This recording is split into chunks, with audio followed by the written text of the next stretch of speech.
Guys, let's be real. Nothing in life is ever guaranteed. I am so cooked. I'm supposed to defend this man. Not food, shelter, especially not Huz. Max that, max that. If we ever want to get anything in life, it's not even letting me go lower. It knows, the game knows what I want. We gotta say, fuck it. We gamble. I'm betting, baby. Wanna bet? Oh, hell no. Gotta check in with a clanker. Yo, Affyxal here. Welcome to Of the Devil, a game where we play as a public defender and we gamble away the innocence of our clients. This game's been recommended to me by a friend and fuck. This game's been recommended to me by a friend. And yeah, looks pretty good. From the art, from the trailers, everything, it looks really beautiful. It has a visual novel kind of gameplay where it's mixed with detective work, point and click, but at the same time, it also has gambling, which is one of the main reasons why I picked it up in the first place. The demo for it, the episode 0 is free on Steam, and the rest of the episodes you have to buy it. It's not even complete yet, but from what I've heard from my friend and their praises and their glaze for it, it seems pretty good. So without further ado, let's start episode 0.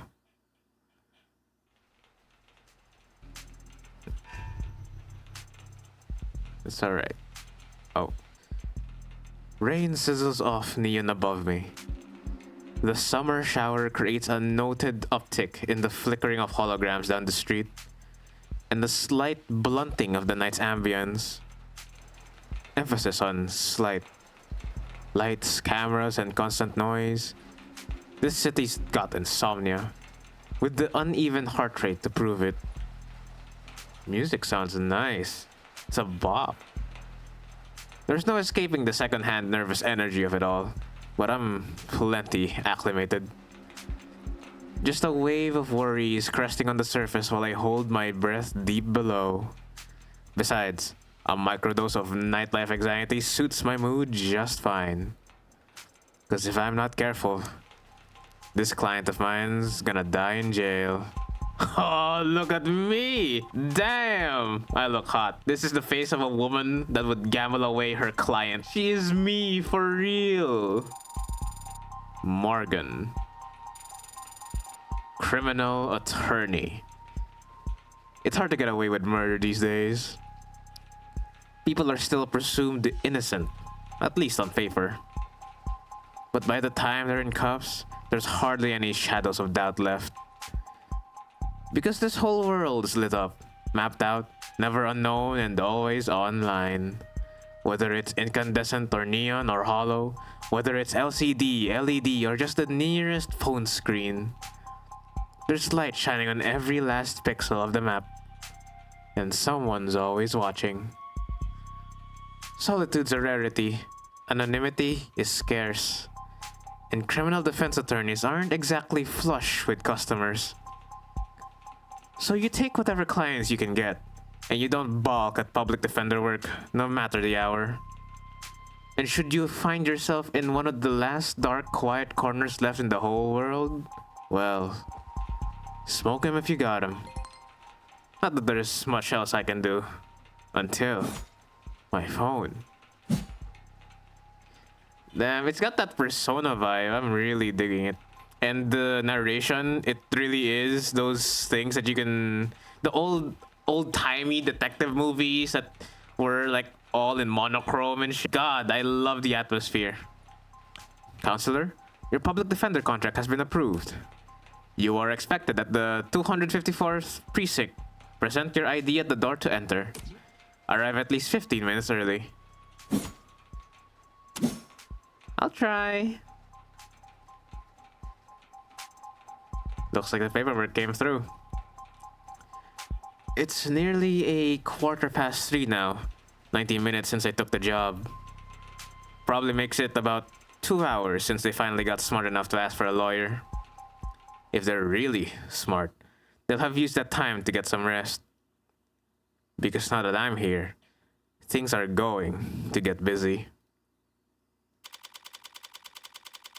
Of the Devil, Episode 0.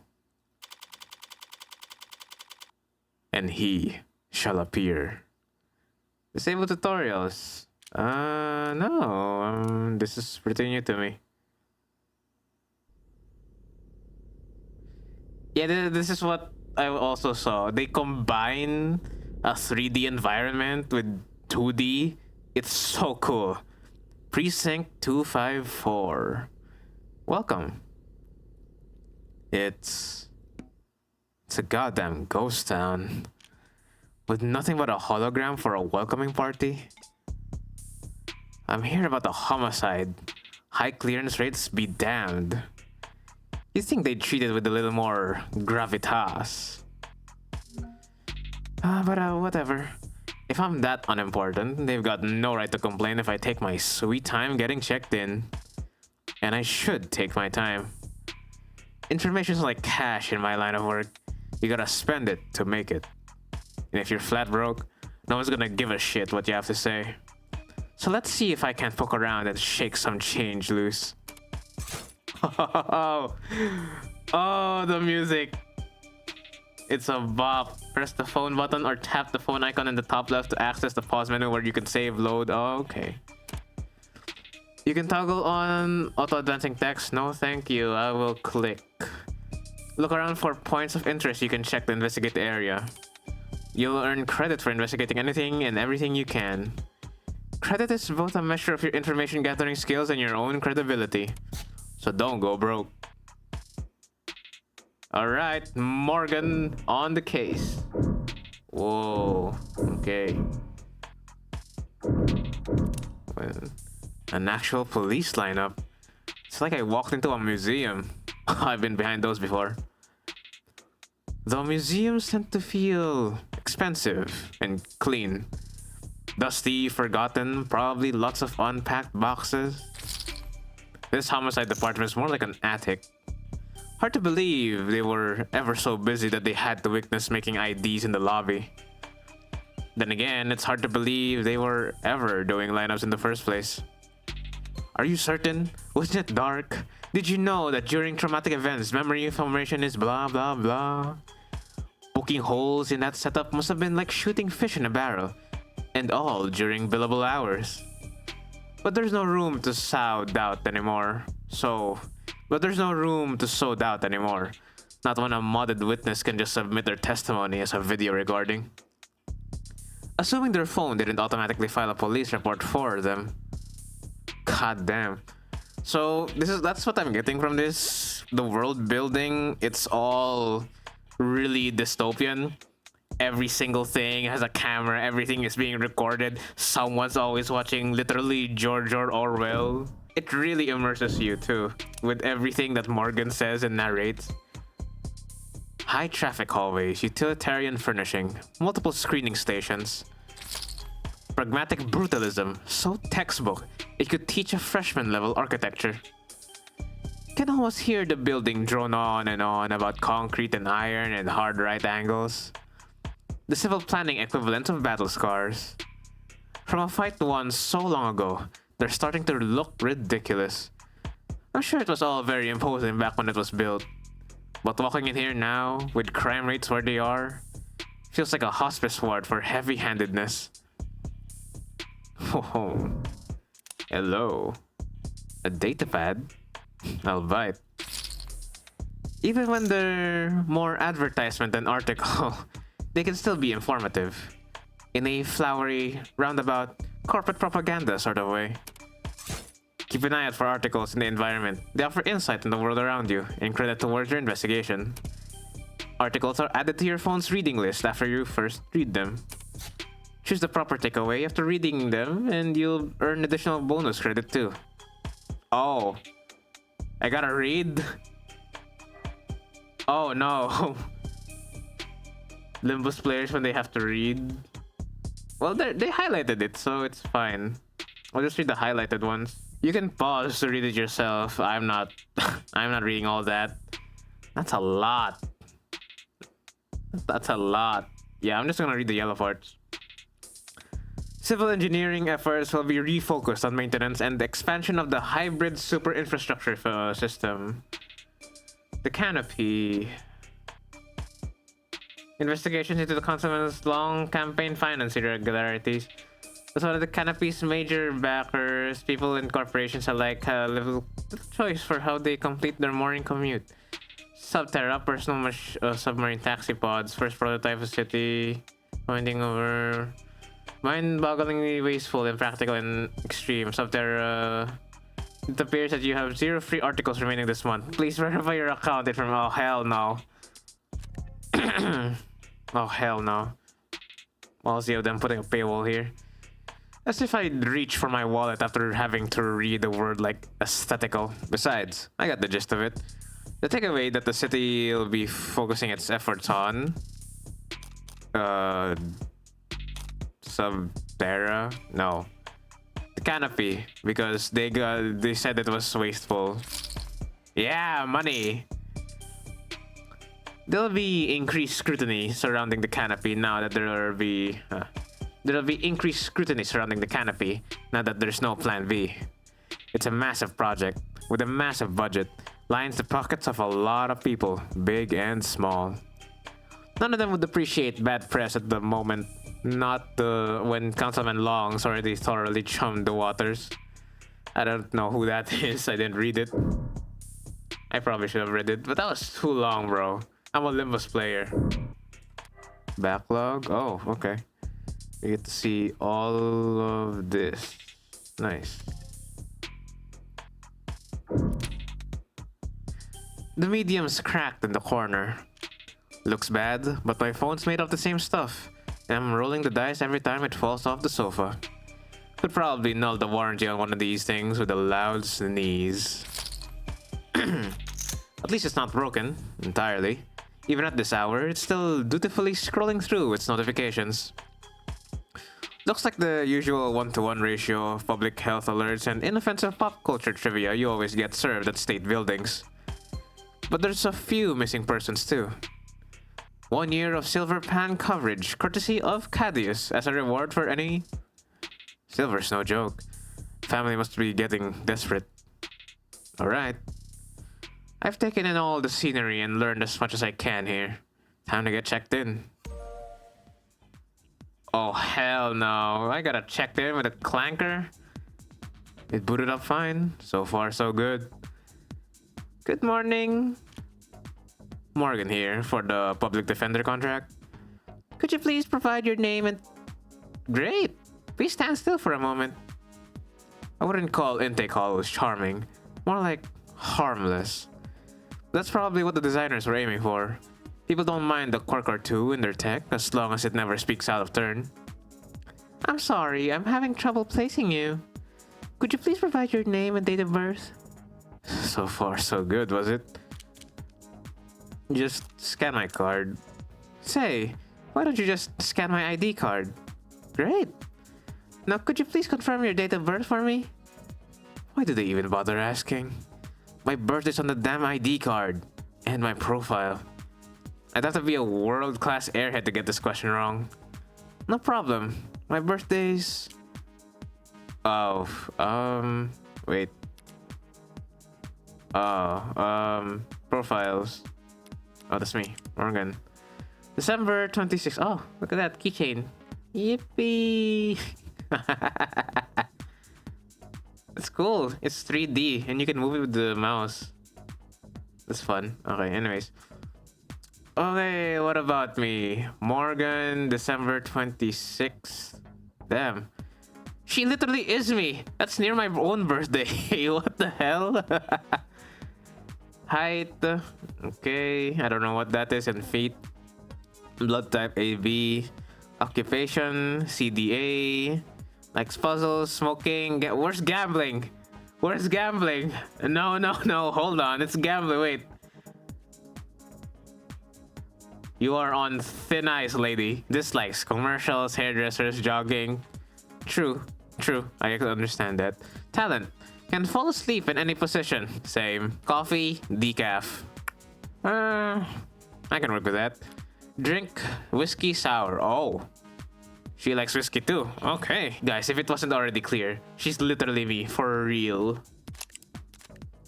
Okay. Wait, what else does my phone have? Profiles. How do I up my phone? Oh, escape is my phone. Look at that. 3D. It's 3D. It just pops up. It's nice. Backlog, save game profiles, articles, evidence, articles. Oh, it's the thing I read earlier. 5. Oh, that's the chips that I keep getting when I'm gathering information. All right. Terms. Oh my god. This is more. That's lore. My birthday, December 26th. Perfect. Good morning, Morgan Counselor. Thank you for your timely arrival and for taking on this public defender contract. If you're already ready to speak to your client, you can proceed to counseling quarter 3C. Is that what we're calling it now? You mean the interrogation room? I'm sorry to have caused any confusion. My vocabulary is regularly updated to better reflect state standards. Don't sweat it. I can't keep track of every new euphemism either. They could call it the involuntarily wellness check room if they'd like. Doesn't change the way it makes a person feel, sitting in a stifled box of one-way panels.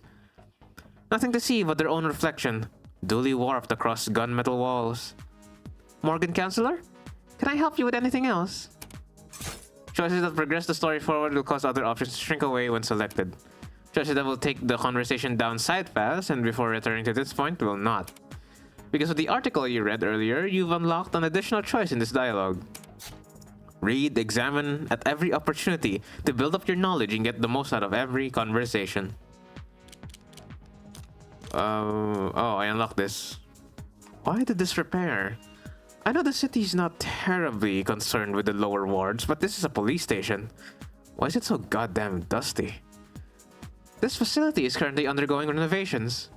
Since when? The 60s? It has been 22 months since the timetable was last updated. They really don't see a lot of action around here, do they? I'm sorry for any inconvenience you might have encountered. I am adaptable. What about you? They ever gonna fix that crack? Thank you for asking. It has not interfered with my work. Well, that's all that matters, right? What are you? What are you?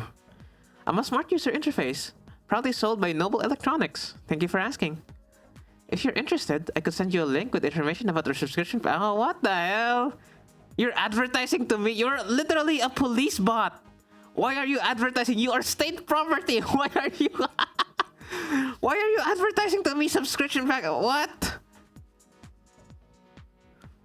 Should I send you a link with information about our subscription packages? No. Sorry. That was a mean question to ask. That'll be all. Thank you. You'll find the counseling quarters past our homicide detective's office. Through the door to your right. Thanks. But I think it's just me for now. So you could go on break if you'd like. Automated dependents do not take breaks, Morgan Counselor. Then what were you doing before I walked in? You'll find the counseling quarters through the door to the right. Thank you. Ads don't get breaks. They don't get my jokes. But it's usually the humorless types that are the most fun to mess with anyway. Oh, the music changed. Look at that. A cave opens. Eyes gone bad or something? A voice. No. Voices. Coming down the hall. Bed yours? Probably. Thank God I stopped for directions. A building this empty?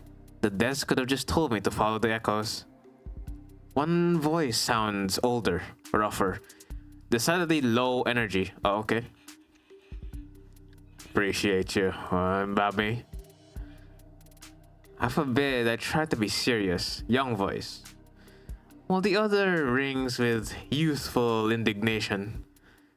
Like your job is important or anything? Definitely cops. And at this precinct, at this hour, they might be the only two living, breathing people in the whole complex. Cause why else would you bother to print all that out? One document, 100, looks the same on the datapad. I don't know why I'm giving him a Texas accent. Anytime you question a suspect, you need to have a heavy file in hand. Makes them think, you know I'm better than their priest, the mother there, the big brother. I wasn't gonna say that. So how many of those sheets were blank then? Whoa, it's them. Wait. No red carpet tonight, officers? Oh, wait, which one is older? Oh, it's him. He has the beard. She does not. She has an iPhone. Ooh, okay. Oh, sorry about that, ma'am. We don't keep many extra hands around these hours. Probably faster to let the desk handle that intake anyway. Well, mostly cheaper. Why is she staring at me? You the lawyer? I am. Morgan, Esquire. Pleased to meet you. Same here, counselor. Qasim, London. Qasim. Okay. What? Okay, so he has a Middle Eastern name, a London, so he has a British last name, and I gave him a Texas accent. So I need to give him a British accent then. Shit, okay. Oh, what the? How do you even do British accent? Lovely, lovely, jubbly, lovely, jubbly, lovely, jubbly. And the ball of sunshine here is my partner, Farah Reyes. Reyes, so Spanish. Latina. Ball of sunshine? She most certainly is. Ha. Sorry if you were kept waiting. Chatter between the departments have been hectic all night. It's no trouble. Give me time to enjoy my cigarette. Cigarette? Like tobacco? What are you, 80? She can't be more than a few years younger than me. We're the detectives in charge of this particular case. It looks like tonight we're also your humble guides at the illustrious homicide department. Apologies in advance for any cobwebs. I'm pretty sure I've seen this London character around the courthouse before. He never struck me more than just some old-timer. But I suppose being an old-timer is an accomplishment in and of itself in his profession. Sunshine is definitely a new face though. Rigid in her posture and her attitude. 3 in the morning and her shirt still looks ironed. Freshly promoted maybe? 2 whole detectives working at these hours? Sounds serious. Unless you were just the first to arrive on the scene. No, we're not nearly that timely. Uniforms responded to the emergency calls within a few minutes. Calls, plural. Must have been quite the commotion. Look around. You think we're the first to arrive or anything? She's not wrong. We were only taped after circumstances at the scene indicated involvement with an ongoing investigation. Our ongoing investigation. Not very subtle, is she? But I may as well bite at this point. So you suspect that this client of mine is involved in some separate criminal activity? Wait, did they really not? No, I guess they wouldn't put it in a public defender's briefing. Look, consider this a little professional courtesy. Fair warning, yeah? That's the heartbreak killer in that room. Whoa. And we got the bastard dead to rat. I gave you a redneck voice. And if you're smart, you'll pass this shitstorm onto some other night owl and go back to bed. I'm not feeling particularly kind or smart at the moment. So perhaps in the meantime, you'd be so polite as to fill me in about this heartbreak killer? Pow. They cover utilities at the rock you live under? Is there a problem? You're seriously not familiar with HK. Never heard of him. I've heard enough of him for a lifetime. That name's been plastered all over the city for weeks. Their crimes wavering between breaking news and urban legend. Their presumed goals flip-flopping from unadulterated anarchy to unappreciated vigilantism. At street corners, in the media, on the net. Everyone's indulging in the exact kind of armchair detective speculation that I can't stand. Oh, she can't stand Reddit. Ooh, she is so me for real. But right now, I need to figure out exactly how much the police do or don't know. And when it comes to cops, I always get better results playing dumb than I do acting smart. I take it he's a repeat offender. Was it the killer part that tipped you off? You must have at least heard about this MO. Me just gone crazy with it. Along with everyone else. One bullet straight through the heart. Body left to lie where it falls. Hence the name Heartbreak. Not exactly creative, but amidst the swirl of every other 100-word article out there, catchiness trumps originality. What you won't read about online is that all 6 of HK's victims were shot by the same gun, without even needing to reload. Oh. Horrible to say, I know, but 6 for 6? That's pretty good shooting, isn't it? Hitting bullseye. Oh, it inverted the colors. Hitting the bullseye at the shooting range is good shooting. Doing it 6 times in a row is great. But shooting 6 people with accuracy like that, it's a whole different beast. It takes a certain kind of monster, a real freak. His pulse probably didn't even rise. I see. Sounds horrific. That's a pretty terrifying thought. I really should start paying more attention to the news. I managed to make 6 murders. Well, you can only blame yourself for missing 5. Pardon? You're still not getting it? HK's 6th victim was found a few hours ago. Oh. When we caught the son of a bitch red-handed. So you're convinced that my client is the Heartbreak Killer, and tonight was his latest crime. That's a serious accusation, and with very serious consequences. I take it you have serious evidence to back that up. I was being literal, counselor. Red-handed. When we found your client, he was covered in her blood. Well, that's not good, is it? I am so cooked. I'm supposed to defend this man. I can't keep defending, bro. I don't even know, bro. And I can't even defend him anymore. What? What? Wait. Hold on. That's not good, no, is it? What you say certainly sounds compelling. Is that lawyers speak for open and shut?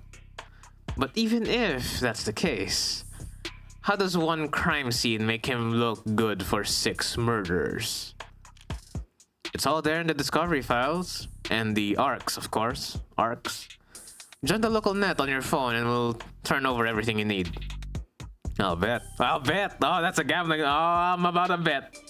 I'm about to gamble. Thanks for that, detective. I'll be sure to read it over. But if it's all the same, could I ask you two some questions while I've got you here? The hell kind of attorney wants to interrogate the detectives? This kind of attorney. You're just that pleasant. Isn't that like normal? Like the public defender is gonna ask the detectives and stuff for questions? Come on, sunshine. Not like we're gonna be punching out anytime soon, right? Whatever. Let your client stew in the interrogation for all I care. You mean the counseling quarters?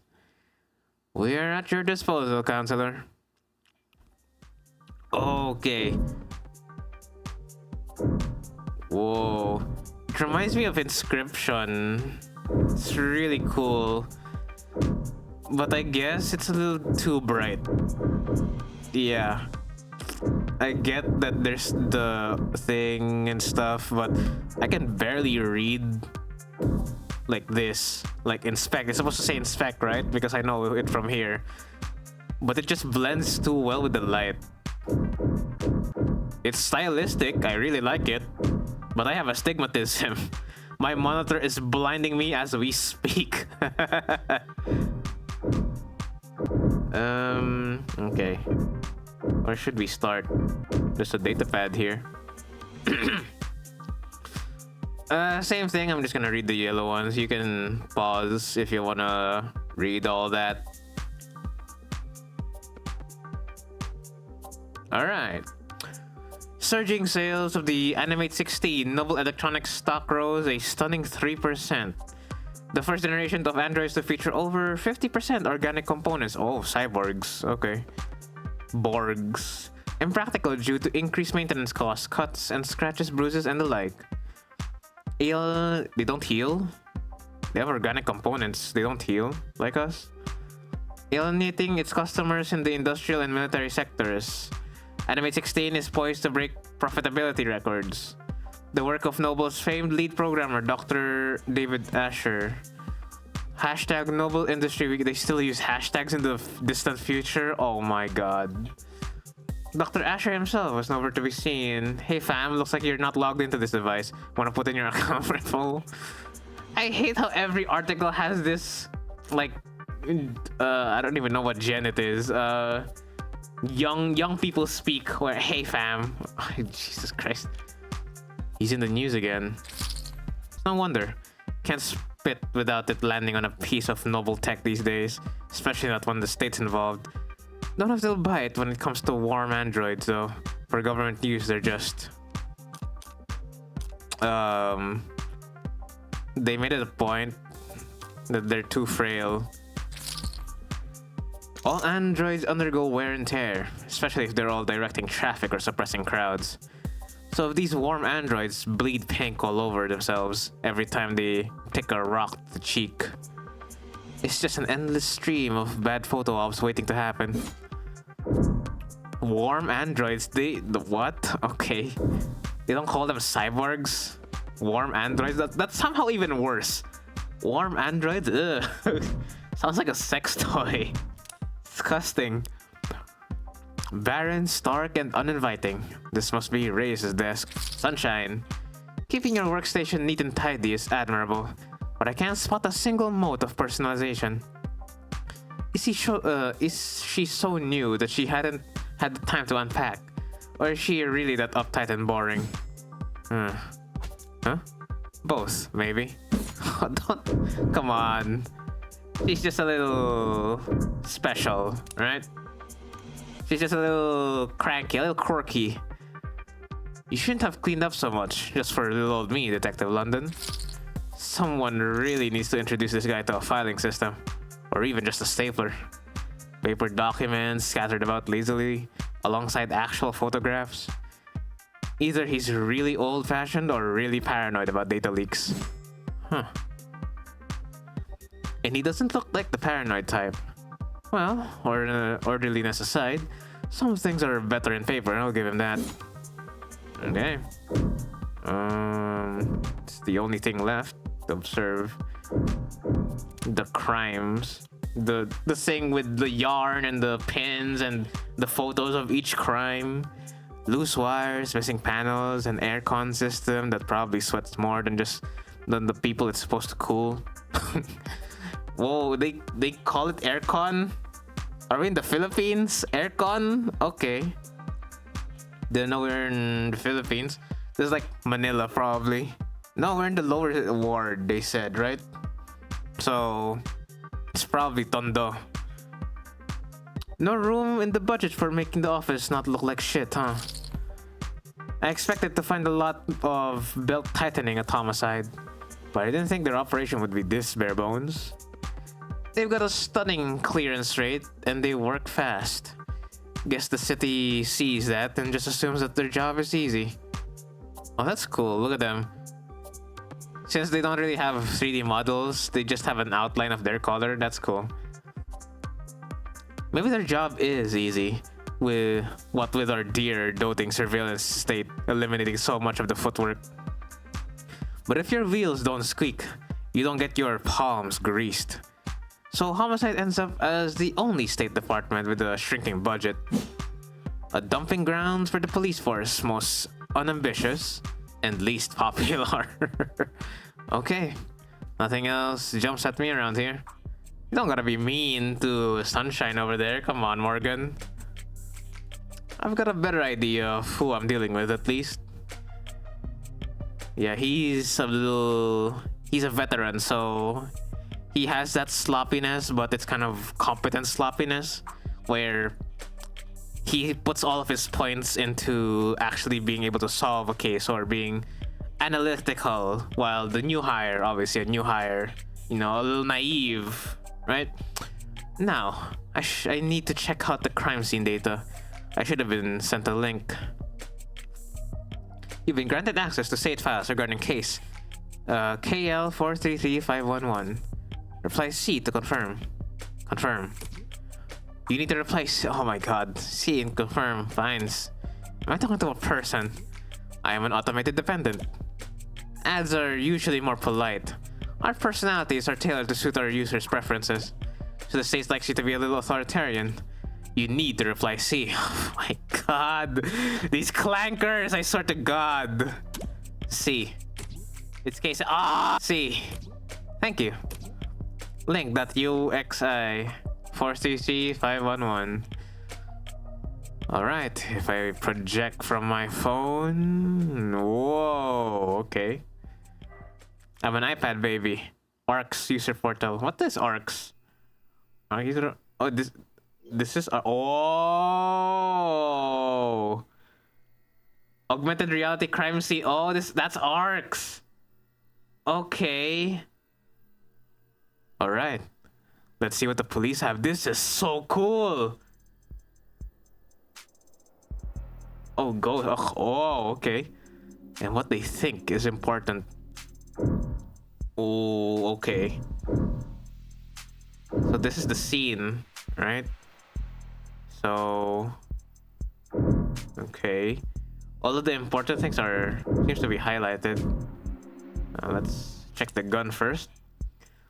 The murder weapon, a revolver, found right next to the body.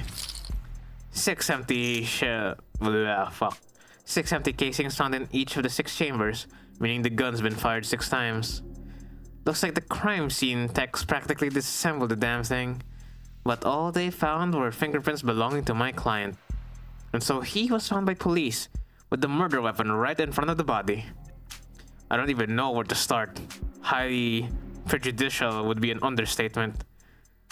How do you know that? Dude, this case is so cooked, right? It's a game, so probably like he is innocent, I'm assuming, right? But this case is so cooked. In real life, no public defendant would ever go with him. Christ. Okay. The body. The victim's body. Cause of death? Ballistic trauma. Class 4 blood loss. Atrium and aorta. Single gunshot wound to the heart. In brief, death was instantaneous.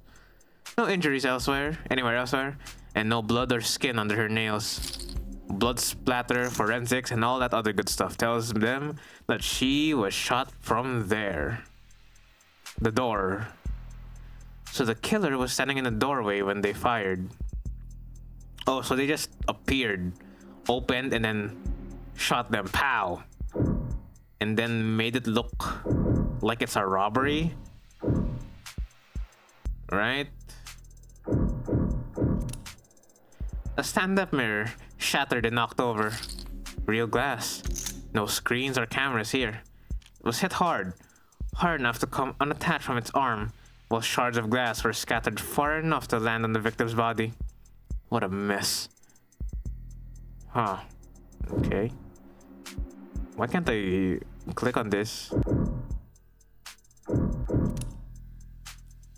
Seems like this vase got tossed aside at some point. Yet there's not a scratch on it. Must be pretty damn durable. Isn't art supposed to be delicate? Maybe it's making a statement. That's all the big ticket items. What about the security? Looks like the apartment was unlocked all night. It's not uncommon for people their age in a neighborhood like this. But no signs of forced entry only hurts my client's case. Damn, okay. What about the rest of the room? There's not much else flagged here. Just a lounge chair that got thrown and whatever the hell that is. Unidentified ceramic debris. Flag is irrelevant. That's their technical assessment. Guess even the crime scene techs weren't sure what to make of it. Okay, that's everything that the police highlighted. But did I miss anything? No, there's still stuff here. Like this, right? It's highlighted.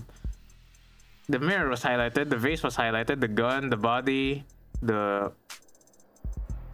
Wait. No, nothing there. Oh, fuck. That's... Fucking flashbang me, okay. What the hell is that? Something in the victim's hand. How the hell did... It's... just a pill organizer. Looks like some immune adjusters, NSAIDs, and tripexazone, a synthetic glucocorticoid medication taken daily to reduce rejection symptoms like phantom pain and generalized itch. The autopsy of her talk screen was clear, but it's not like it matters. She could have swallowed every medicine in the cabinet city. Ah, fuck. She could have swallowed every medicine cabinet in the city, and it still wouldn't change the cause of death. It's odd, but untimely, irrelevant, ultimately irrelevant. Everything else here is very incriminating, but the kicker is everything that's not here. No out-of-place data, footprints, crumbs. Nothing that points towards anyone except my client. Well, I've done more with less before. How? My client is so cooked, bro. No forced entry. Caught red-handed. The gun with his fingerprints. It's so over. It's literally so over. That is like case in point. A judge wouldn't even need to seek out any other evidence. Damn, I'm so cooked. On God, I'm so cooked. But not much more. I'm really gonna have to sing for my supper this time. Better get started. Who the hell's messaging me at this time of night? First person who comes to mind is... I suppose it could be something important. Currently texting with Brat. Red. What couldn't wait until morning? I got news, of course. Got a job for you. That's a pretty cherry way to tell me you violated parole. Lol, not that kind of job. Besides, I've been covering my tracks. This is something different. Kind of thing I can't handle with just a keyboard in a phishing scheme. I need you to sue my gym teacher. Not that kind of lawyer, sorry. Hey, at least let me finish. What do they do? Make me run laps? Not illegal. Let me finish. They made me run laps, even though I said I had a stomachache. Said. Gotta be like youth endangerment, depraved indifference, or some kind of shit. Sounds like you've already got a strong case. Try self-representing this time. What's with the blow-off? Nice phrasing. No, very nice. Oh wow, I'm laughing so hard right now. Oh, it's here. Took a selfie. Is that your mugshot? I wasn't gonna not get a copy of my mugshot. Oh, it was his mugshot. And use it as a reaction. That's such a power move. Next time I get my mugshot, I'm gonna use it as a reaction. Yeah, I'm gonna get a copy. I'm gonna use it as a reaction. Glad you found a use case. But I'm working right now, so... Anything cool? Homicide. Oh, cringe. Wait, what kind of homicide? Is it HBK, Heartbreak Killer?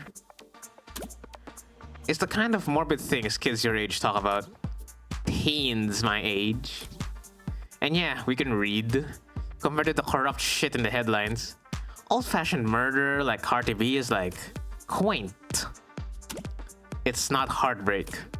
Then why'd you take the job, lol? You see the 98% conviction rate as a challenge or something? You taking up a lost cause. Pro nose work? It's pro bono. That was autocorrect. You know they gave lit homework for a reason, right? This is borderline concerned nagging. Maybe you really are a bleeding heart. Or just a sucker. I guess that's me. Well, now never mind. I'm not a sucker. Nice phrasing, lol. You should go to bed, friend. Tomorrow's Sunday. I can stay up if I want. Tomorrow is Sunday because today is Saturday. What's with the carb DM shit? It's nearly 4 a.m., kid. You got school in like 3 hours. Oh. Shit. Run along now. Repeat offenders may be good for business, but that kid's bad for my blood pressure. Yeah, I can tell. Is he like your niece or something? Or is he my niece? Or just a client because he said he got a job for me, right? Important text message, I take it. Just your typical teenage drama. So then, if you wouldn't mind filling me in on a few details. Whoa, okay. I guess I got that. Let's go with that. By the way, I couldn't help but notice that you're light on staff. It's 3 in the morning. Were you expecting a parade? I thought there'd be at least a few androids around. There aren't many androids in any police station this week. Not while the brass is renegotiating contracts. Contracts with Noble? Good guess. Hardly. They're the biggest. Hardly. They're the biggest robotics corp there is. Could spend all day in Center City without leaving their office's shadow. Yes, we're very fortunate to have them headquartered there. Saves us time and money on shipping at least. But these talks never last that long. I'm sure they'll be back to writing checks for Noble ads by the end of the month. Even with Noble pushing those warm androids. Warm. Yeah. Might as well call it the adult line. True, that's what I said! Reyes gets it. Might see him in the bigger departments or out on patrol, but not on these offices. Warm or cold, there's no such thing as android detective. Yet. Yet? Really? Yet? You really think that'll happen? We are to use ads for patrolling, secure the scene, pacifying crowds. Doesn't seem like a big stretch to me. You're joking, right? Android detectives? With all the pain we go through getting witnesses to talk to us? With your warm personality? I can't imagine. A cop knocks on your door, starts asking questions. You're gonna be put in a bad mood. An ad knocks on your door, calls you a degenerate criminal in a synthesized voice loud enough for the whole neighborhood to hear. You're gonna start posting shit that'll get you put up on a list? Well, we certainly don't want that. But flesh and blood witnesses are becoming less and less common now anyway. Cameras, sensors, satellites, we already got all of our facts from machines. Give it a few more years. It might make sense to let machines do the investigating too. This is assuming the fact that this world doesn't have AI that can deepfake stuff. I'm kind of surprised. With the stuff we're seeing everywhere with AI, I'm really surprised. The union would. The police union wouldn't let that happen. She needed to have specified it's the only real union there is anymore. Okay, what do I want? I want to know more details. So how about the basics? What exactly has my client been charged with? Your client, Carlos Baker Flat. Your client, Carlos Baker Flat, was arrested on the scene at 9:50 p.m. Using his middle name already. They really do think he's the serial killer. The charge being the first-degree murder of his girlfriend, Miss Diane Dawn. First degree. That's increasingly rare. To say the least. It's rare for us to get handed anything but crimes of passion around here. City's got damn near more cameras than people. So you gotta really, really be stupid to try and get away with murder. Well, Heartbreak's gotten away with it 6 times. So, what's that make him? 5 times. and that makes him insane. I was gonna go with extraordinary. Let's split the difference and say he's an extraordinarily insane, but not jobs like that aren't renowned for their ability to think ahead. So what makes you think that this was premeditated? How about the fact that he stalked and killed 5 other women as a warm-up? A warm-up? 5 previous bullets, 5 previous victims. None of them knew each other, lived near each other, worked in the same fields. Weeks of digital autopsies crawling up and down their online profiles. Nothing. So this serial killer chose his victims at random, if they have nothing in common. Yeah, nothing in common at all. Other than they all look like cousins. Oh. The physical similarities are striking. All 5 prior victims were young women with brown hair and eyes. About the same height, comparable weight. Well, those features aren't exactly uncommon. Couldn't it be a coincidence? If you really believe that, then you should quit your job and start buying lotto tickets. Heartbreak's got himself a type. Anyone can see that. You're really gonna try and tell me you don't see the resemblance? Oh, is that her? A young woman. Brown hair, brown eyes. Can't tell how tall she is from the portrait, but I can take the hint. So you think what exactly? So my client has been warming up to kill his girlfriend in a crime of fashion? That doesn't... Okay, if it was a crime of fashion, it wouldn't be like that. Who would take like... No, why would you use 6 shots to warm up and save the last bullet for your girlfriend? Okay. That doesn't make too much sense to me. So you think what exactly? That Carlos Flat wanted to kill his girlfriend so badly he went out and shot 5 other women first? Exactly. Hey, if the shoe fits. No, hold on. Wait, you're a newbie. I'm catching on. If the shoe fits, then you put the shoe on the... Huh? What Sunshine means is that it's not uncommon for killers to displace their violence from people close to them onto outlets with fewer consequences. Drifters, loners, strangers, workers. He was probably building up the nerve tonight by first practicing on other similar women. Or he's just so far gone that he can't tell the difference anymore. It's not the worst theory in the world, but it doesn't fit. They want to claim that those previous victims were practice runs, dress rehearsals for tonight's main event. But if that were the case, then there'd have been signs of hesitation, nerves. There'd have been mistakes. True! Every single one of them was shot in the heart, and as we've already established, that's a hard shot. On top of which, guns are impersonal, execution shots even more so. There's no sadism or hatred or intimacy in a single bullet to the heart. Killing your girlfriend on her lookalikes usually is, if nothing else, a lot less sterile. If you ask me. Whoa, what was that? Was that my inner gambler? It wants to gamble. It wants to gamble now. Okay. I have that inner beast inside me. It wants to gamble. Give me the gambling. I saw the time of death was 9 p.m. on the autopsy. But do you have a timeline for the rest of the night's events? Can't trust much of what comes out of his mouth. But we've managed, thanks to less biased sources. And we're pretty confident about what we've been able to piece together from their statements. So they interviewed witnesses. Sounds eerily similar to real police work. The suspect and his girlfriend were arguing loudly with one another starting around 8 p.m. This is more evidence that I can try to disprove, bro. It's so over.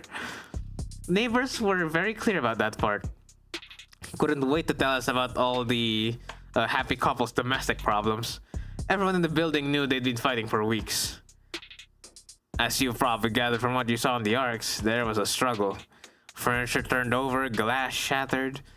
But things go quiet sometime before 9 p.m. And then there's a gunshot.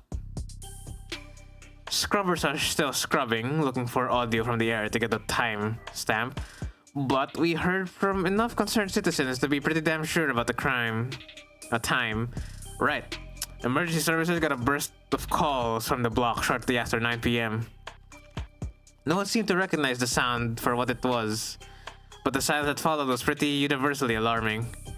Officers arrived at the street at 9:08, 8 minutes, establish a perimeter, enters through the open front door at 9:10. And then they find your client crouched over his dead girlfriend, his hand covered in her blood. At which point, they move to secure the scene and the suspect.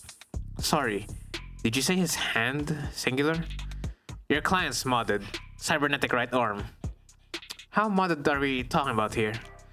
Register with a... Oh, the color's inverted again. I really like that part. Registered with a HOW 85 habilis. Industrial grade, looks like. Says he's spec'd for dexterous manipulation for up to Class 4 KPA, which means a minimum grip strength of... Well, basically, he could crush your neck without even gritting his teeth. Ooh, okay. Considering a career change?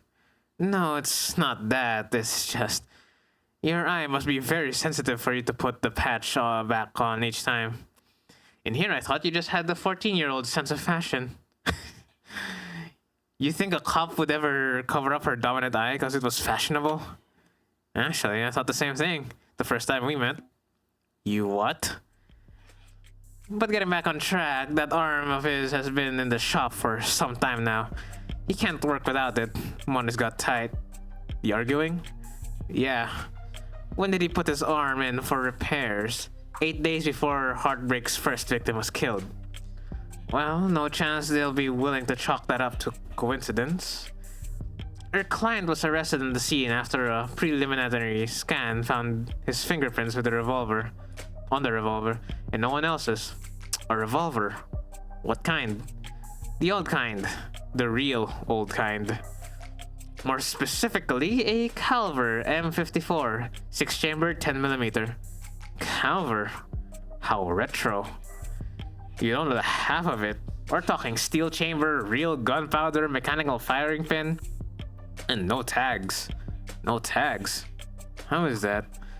Just how old are we talking here? Yeah, 24/7 location data, timestamp trigger pulls, safeties coded to owner's biometrics. For the past 3 decades, tags have made shooting crimes very unambiguous. So you're claiming my client used some kind of antique to commit these crimes? Okay, that's a lot to take in. All right, so I don't believe that though. Real guns would have still been in circulation, I think, because of all this like technology that's been, being pushed, right? Having analog gun, I can't believe I'm calling them analog guns, but analog firearms, or I think would still be popular to some degree, even in the future, right? How else do you think he'd have gotten away with this 5 other times? If he tried to buy a gun legit, he'd probably failed the very first psych check. And even jailbroken pieces are only good for so long before update withdrawal sets in. So then, M54, that's model year 2054. A 30-year-old gun. Whoa, okay. So we are in 2084. We're in 2084, alright. Well, that sure complicates things, doesn't it? In some ways, sure. But pre-tagging firearms are rare. I doubt that though. Gotta be less than 1,000 of them left in the whole country, and fewer still compatible bullets. The ammunition would have to be over 30 years old too. The novelty of his weapon has kept us in the dark so far, but now that we have our hands on it, it's gonna put him away for good. Archive department complained loud as hell about how deep they had to dig. But with the protocols they found, the techs were able to match the rifling marks on all 6 bullets to the gun your client was found with. Rifling marks? Bullets fired from guns that are old are marked by the barrel shape.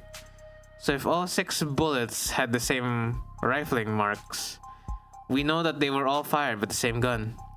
It's not as plug and play as tags are, but it's equally precise science, I assure you. And if that's not damning enough, the spent casings from the other 5 shootings were still in the chamber, without even needing to reload. The caliber your client was found with is the gun Heartbreak used to kill 6 women. No way to lawyer around that. An untagged gun. Just being anywhere near a weapon like that could warrant your arrest. Being found by the police over a dead body with an untagged gun used at 5 other crime scenes is just... It's so over for me. To summarize then, you believe that my client fought verbally, then physically with his girlfriend. And then he retrieved this weapon and shot her. Yeah, pretty much. Huh. How did he look when the officers found him? Guilty. How was his affect? Quiet, detached, stiff. Not exactly the picture of a grieving partner. Huh. That reaction may have lost him points with the cops, but beyond that, people react to loss in all kinds of unusual ways. And so, as long as the police are suspicious of you, there is no right to grieve. Heartbreak. Checking my phone here, and I have to say, you've done a pretty admirable job keeping the details of Heartbreak's crimes a secret.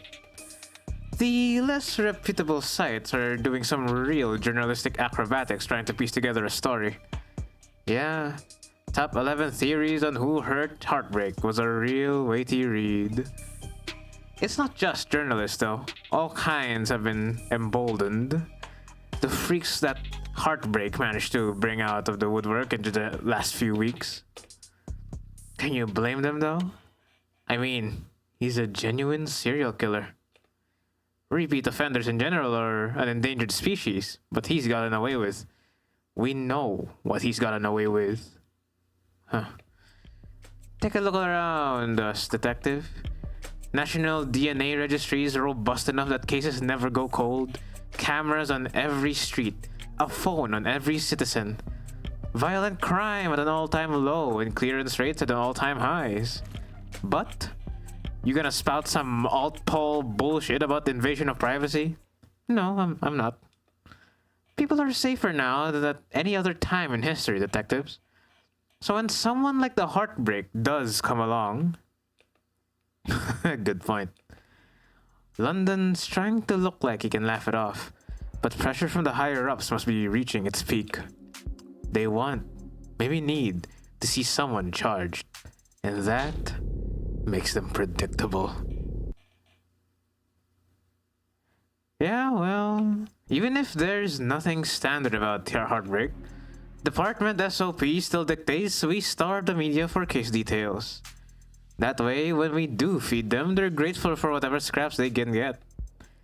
But we can't take all the credit this time around. Homicide's tight-knit and tight-lipped, but it's not like there's much information for us to leak in the first place. And why is that? Because none of the shootings were caught on the opt-in crime surveillance system. How is that even possible? I know that there are some rough areas in the lower wards, but Optics is watching every other street in the entire city. You're saying that you haven't seen this killer on camera once? You'd think we'd have let him kill 6 people if we did. I understand your concern, ma'am, but Optics is only what it says in the name. Private security systems signing up to feed onto the state security network. It's not perfect, just another one of the many public safety tools in our belt. It's not meant to be perfect. It's meant to help us solve crimes. Or at least act as a deterrent. One would hope so. Fat chance. Deterrents are for war rooms and board meetings. Anyone crazy or desperate enough to commit a crime in a city like this couldn't care less about anything as vague as the consequences of their actions. It's like a safety blanket, one with very few holes left in it. But it does have holes. Patching up those remaining holes take effort, and that effort usually means rebooting the system. There's all kinds of technical details and digital bureaucracy involved, but the end result is that there are occasional localized blackouts. And the math used to schedule them is not impossible to predict. I see. But those windows of opportunity are small and short. Taking advantage of them requires specific knowledge. You'd need to be involved in law enforcement, pub data, or city planning. They'd have mentioned it if my client was a cop, and wouldn't have needed a public defender either. His file says that he's modded for heavy mass manipulation, not tech interfacing, so that just leaves city planning. So does he work construction for the city? Heartbreak's only ever struck at times and locations where optics would be down. Even with the devil's own luck, it can't possibly be a coincidence. Wait, so you're saying when this woman was killed? Yeah, there was a blackout from around 8 to 9 tonight. Right on schedule, so to speak. And it included the area surrounding the victim's apartment. Well, what about the DNA from the other crime scenes? Was my client a match? There has been no blood, no saliva, no suspect DNA at any of the other crime scenes. No footage and no forensics. Also no motives, tampering, or witnesses. It's been like hunting a damn ghost. We don't even have a murder weapon. Until now. Finally, a lucky break for the boys in blue. Scanners, cams, drones, forensics. No matter how you dress it up with tech, all detective work relies on one basic assumption. People make mistakes. But Heartbreak's the kind of monster who doesn't make mistakes. The only reason we even caught him tonight was because he finished what he had set out to do all along. So my client was on the list of suspects before tonight. Weren't you listening? There was no list of suspects. Oh. We questioned some X's, a few CIs. Someone even spoke to one of the two unlisted at some point. Nothing came of it. There was talk about starting on some kind of psych eval or something, but I never expected much to come of that. There's just not enough there to work with. In other words, the only thing that they could have to link my client to those killings is the murder weapon. If I can jostle that keystone, then the rest of their case should start to come loose as well. Oh, thanks for the chat, detective. I think I understand the background well enough now. Candidly, I see the same strokes you do, and the picture it paints isn't pleasant. But even so, it seems a bit unrefined to be brought before a judge, don't you think? Hey, it's only our job to catch the bastard. The DA is the one who gets the conviction. Besides, we're not exactly gonna have to work hard to convince anyone of his guilt. And why is that? Because we found a handwritten confession at his desk. It's so over. It is so over. What is this impossible ass client? Well, that's unexpected. I'm sorry, now you're telling me that he wrote the confession? Has it been verified? Not yet. We have to muscle past everyone in fraud and disinfo to get that to the front of the line, but why bother? That note's covered in his fingerprints. There's a copy in the discovery data, but I should warn you, it doesn't exactly make for light reading. I'll have to manage somehow. I need to see this confession for myself. Sorry for everything. I can't say it enough. I didn't mean to hurt you or do what I did. Did not want any of it to happen. Can't stay in control when I get mad. When I'm not in control, I hurt people without meaning to. I wish I hadn't broken them. Didn't mean to at first, but I was hurting. I wanted you to hurt too, but didn't want to hurt you. Words aren't enough. I know that now. I'll take responsibility and do what I've been about, and please forgive me. That was a difficult read. Barely legible, in fact. Oh, barely legible. So he's not literate, or not literate, but is he not like a good writer? Well, gotta spin on that. No need. But it's a confession. Not the confession that he signed, though, is it? Not yet. And not one he intends to sign anytime soon, considering that he asked for representation. Yeah, and the most wanted man in the city asked for a lawyer and got you. Guess we're both lucky. Hardly. I just happened to be awake when the call went out. But I'm not so flush with work that I can afford to turn tail now. So if you don't mind, I'd like to go speak with my client. What? He's still not handcuffed in there, is he? Look, Counselor, with all due respect, we have strong evidence pointing to that man being responsible for 6 murders. 2 hours or so in cuffs isn't cruel or unusual. And that's for your safety as well. It's kind of you to worry, but I doubt that I'll be in any danger. He's killed 6 women. None of them are redheads. True. Seriously though, I'd like to speak with him alone now. Camera's off if you don't mind. Mic's on or off, it's your call, Counselor. But we'll be watching the feed from right outside in case anything happens. And the cuffs? Yeah, the cuffs, that is. They stay on. Not worried about me. How chivalrous. Yeah, my armor is practically blinding. Gross. I'll stop the unlock cycle. Counselor, just one last word of advice. If you have any interest in his well-being, I'd suggest you help him sign the confession. Not a bad idea, I do get paid either way. But the defense part of defense attorney isn't just for show, detective. I mean it. 6 people dead is one thing, but he's also caused weeks of widespread terror and public unrest. Putting it another way, he's made the state look bad. That's a capital crime, if there ever was one. And even if the death penalty is not actually on the table these days, I can guarantee he's not gonna like whatever rehabilitation plan they draw up for him. Look, I've seen the virtual work release program in person, and being challenged before the Supreme Court. Yeah, sometime in the next decade, maybe. Look, just remember, a plea deal might feel like a loss for you, but it keeps him from... Well, it's probably a win for your client, right? Prison sentences are generally lighter for those who plead guilty, that much is true. It saves the court a great deal of time and money, and they show their gratitude with reduced sentencing.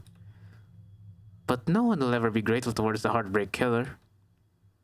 Anyone convicted for killing 6 people, they'll never rest their mind another day in his life.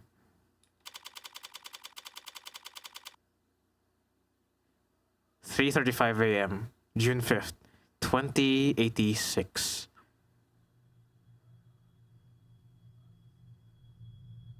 Oh, there he is. There he is. It's heartbreak, or it's flat.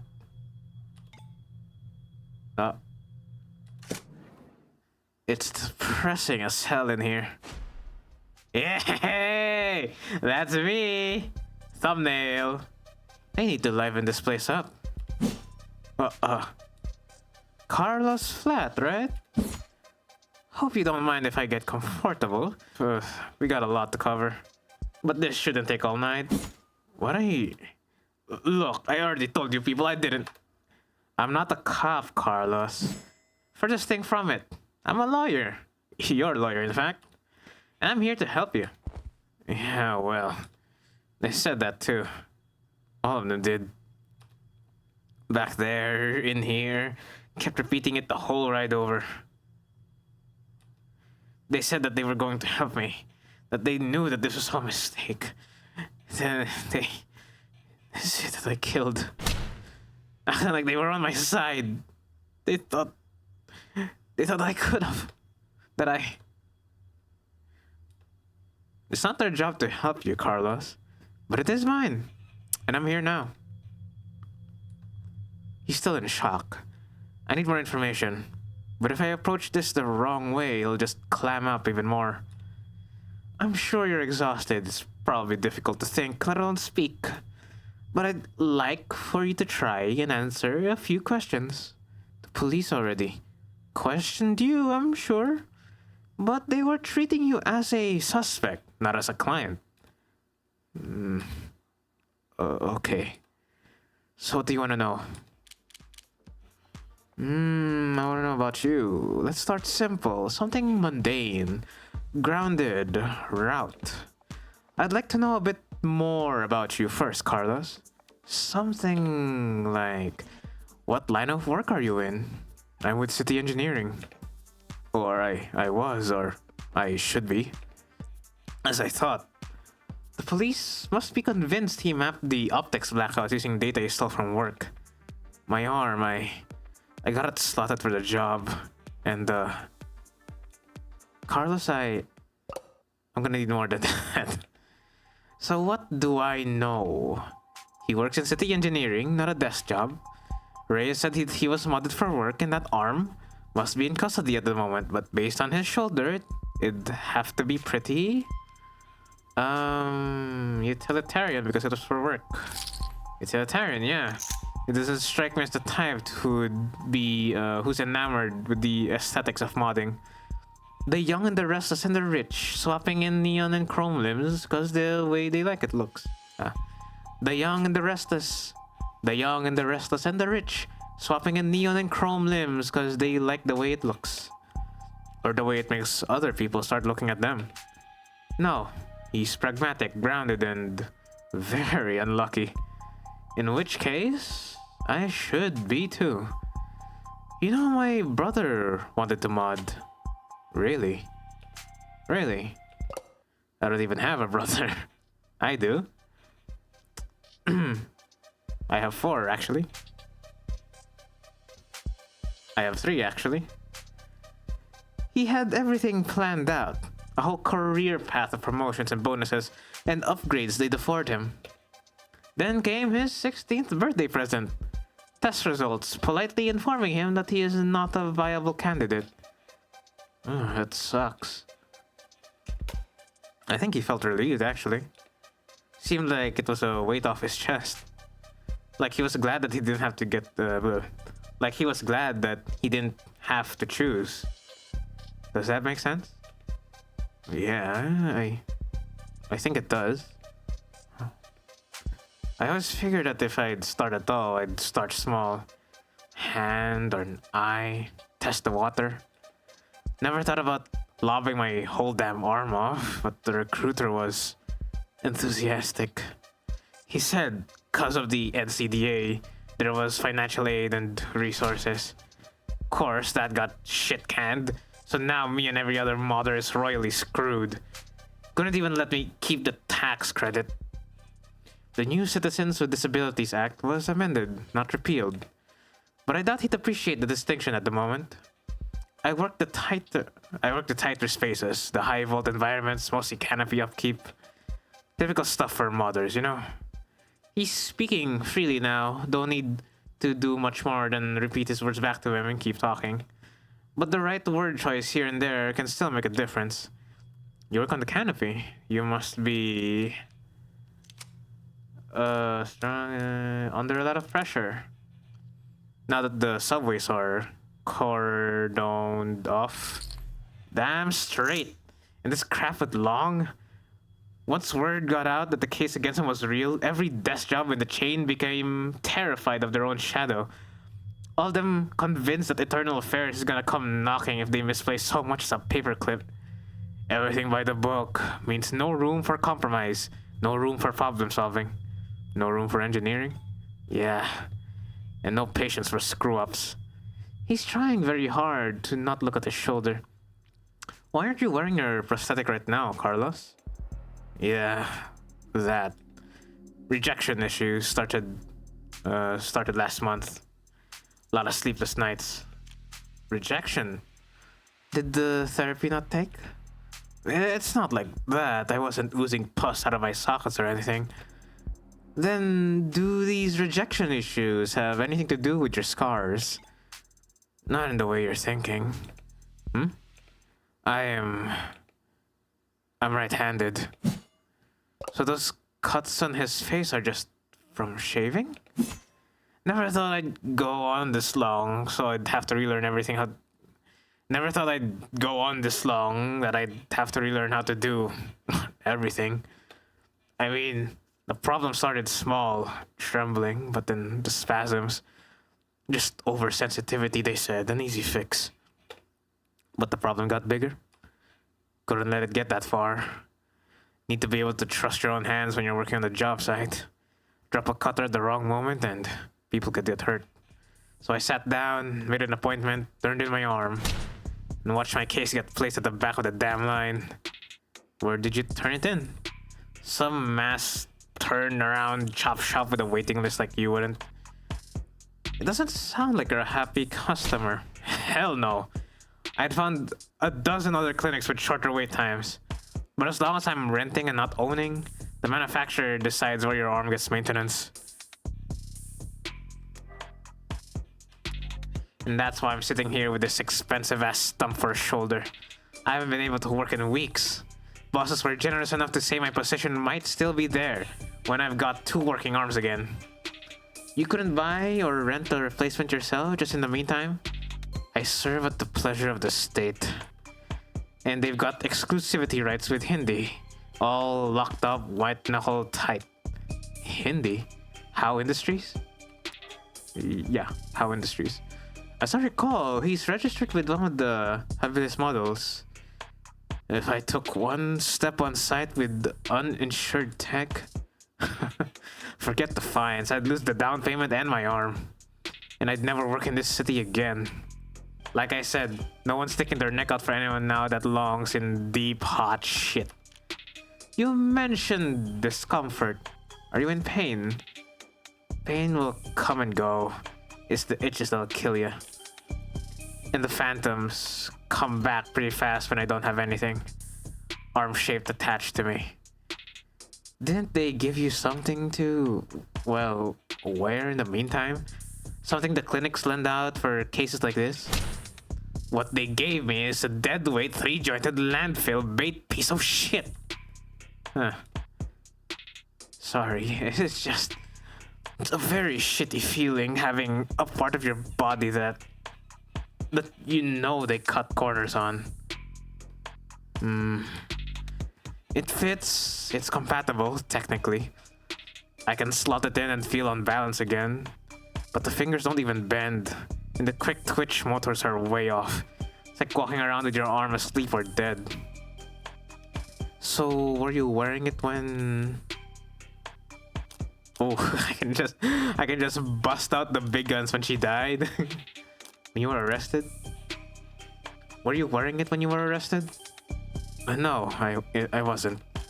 But I'm pretty sure I saw the police bagging it as evidence, so can't have gotten too far. So Detective Reyes was being quite literal about how he was found. He had the victim's blood on his left arm only because at the time in question he didn't even have a right. Oh. Alright. No inconsistencies in the story so far, but he's opened up about as well as can be expected. But this has all just been a warm-up for the both of us. Now comes the delicate part. Carlos, you and the victim were romantically involved. How long did you two know each other? Right. I've known her since college. We shared a few classes, maybe mutual friends. Always got along. Eventually, we just got together at some point. Guess I never really asked her out the real formal way. Sounds pretty cowardly saying that out loud. Diane, she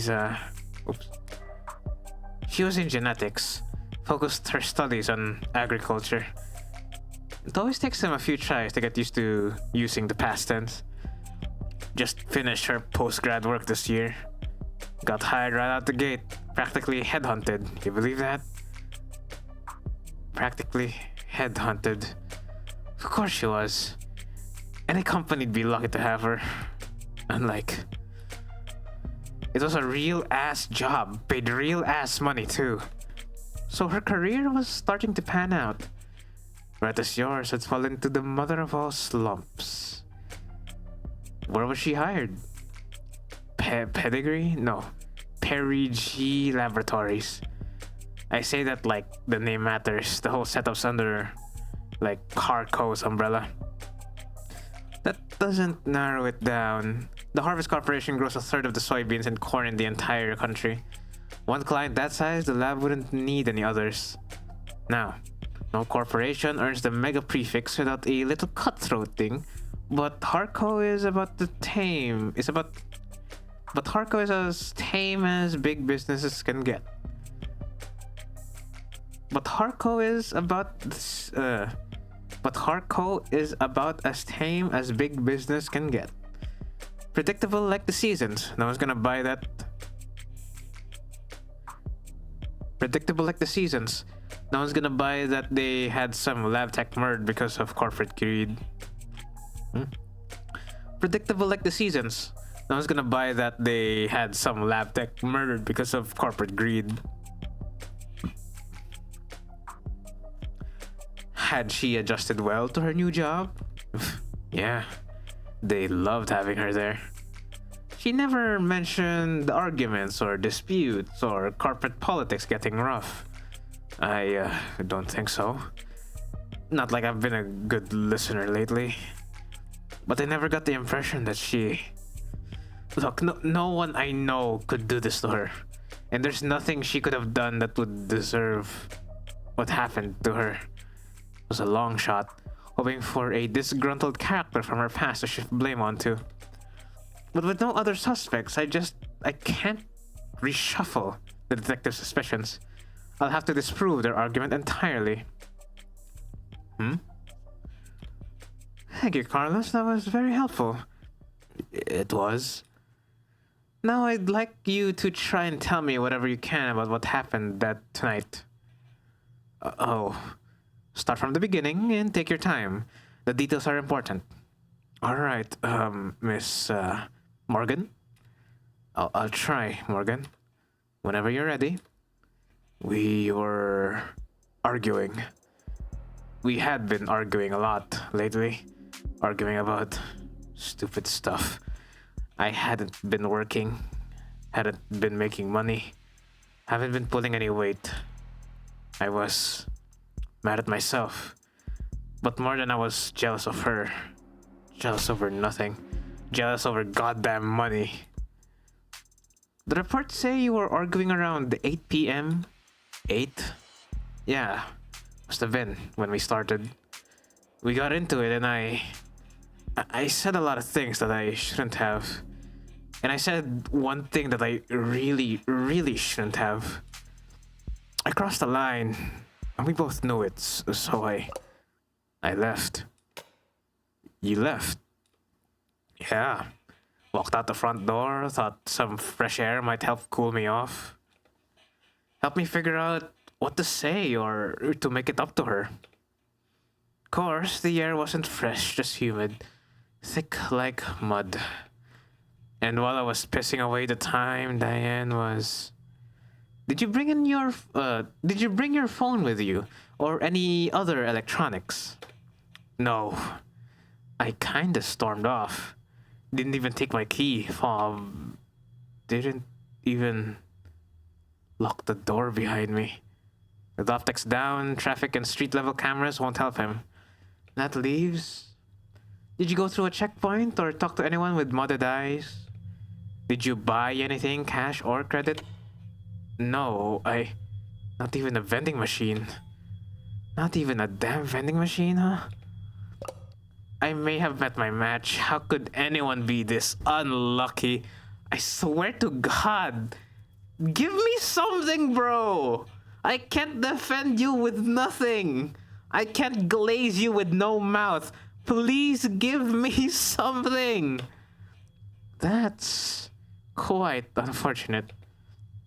I just wanted quiet at the time. Wanted to wallow in it, really. Sorry if I don't have all the details straight. My head is. But if my exact route would help, the cams probably... What? What is it? I have bad news. Optics was what? Can that even happen? And there's no other proof that you were out at the time Diane was killed. Meaning you've got no alibi. This isn't... This can't... Listen, I didn't do this. I couldn't. Carlos? I'm the one person you don't have to try and convince. After all, I'm your lawyer. So let's just get it all out there and see what we've got to work with. Right. Now you said you left to clear your head. So what made you came back? Well, what made you come back? I came back because I heard a noise. A loud noise. Didn't know what it was. It was so loud it scared me. And it came from the direction of our apartment. I was walking back at first. But at some point, I must have started running. Because when I got back, I was so out of breath. When I saw that the front door was open. Something dropped in my chest. And my lungs wouldn't. You live on the first floor, right? Yeah. First floor apartment. Street-facing entrance. We were proud of that when we first moved in. Like it was some kind of big deal. From the hallway I saw her, but I didn't realize. Never thought that she was... The lights were off. The whole room was a mess. I thought we had been robbed, or she had fallen, or... There was broken glass, furniture knocked over. And she was... I called her name. She didn't move. Checked her pulse and she was still warm and her blood was warm. And I saw the gun. It looked so heavy. But I thought it had to be fake because I didn't want it to be real. Is that why you picked it up? What? Picked it up? I didn't touch that thing. I didn't even shoot her, damn it. Well, I got a few questions for you, Carlos. Doing what I do, you hear a lot of lies. White lies, blatant lies, hasty lies. Bad lies, especially. For me, it's always been easy to spot a lie. But it can be hard to know what to do about it. I have all the proof I need in my files, but he's nervous and defensive. And none of this works if he doesn't trust me. Stay up to date on the details of Stay up to date on all the details of all evidence by checking your phone. If your clients notice that you don't know what you're talking about, they'll stop giving you any credit. Okay.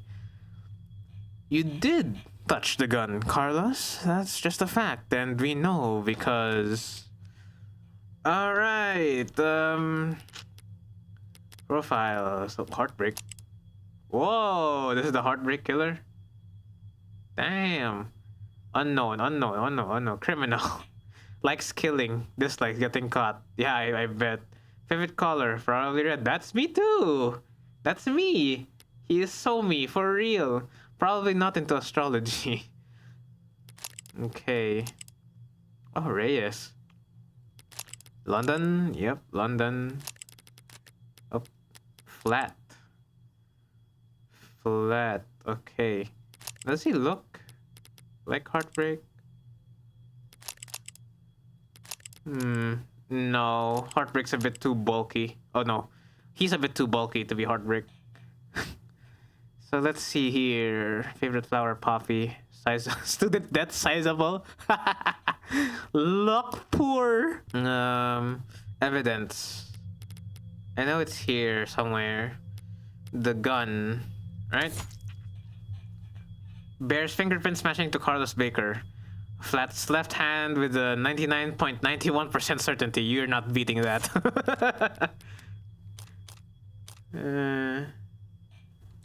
Wait, you did touch the gun, Carlos. That's just a fact. We know because of your prints. It's a fact that your fingerprints are on that gun. What? But I didn't do this. I didn't. I wasn't thinking. I was just... Carlos, all I'm saying is that you picked it up. That's all. Would you believe me if I said I didn't realize it was a gun? That explains how his prints got on the gun. But not in a way that would satisfy the police. Still, if all he did was hold the gun... So stupid, I know what a gun looks like. But seeing it in my own home, I didn't... You were in shock, Carlos. You still are. The police came in sometime after that. I don't remember much of what they said. Things started moving fast. It seemed like the rest of my night went probably the way you'd expect. Carlos, you admit to having a verbal argument with Diane, but you said that you were surprised to see the room trashed when you got back. To clarify, you're saying that you two never had a physical fight. What? Physical? We never fought. We never fought like that. Did the police say that we did? They assumed as much. Which means they also assumed the room was disheveled. Which means they also assumed the room was disheveled well before the shooting occurred. Considering what Carlos has told me, what else did they assume? What is it? I'd like you to have a look at something for me. The crime scene. Oh. It's an AR module built from the data taken as the police entered, so... Right, it's just that. It's just data, Carlos. No grisly details. Okay. Let me see it. Take your time.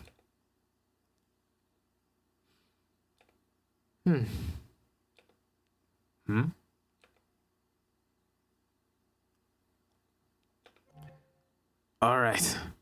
I think I've got it. That's how the police found things.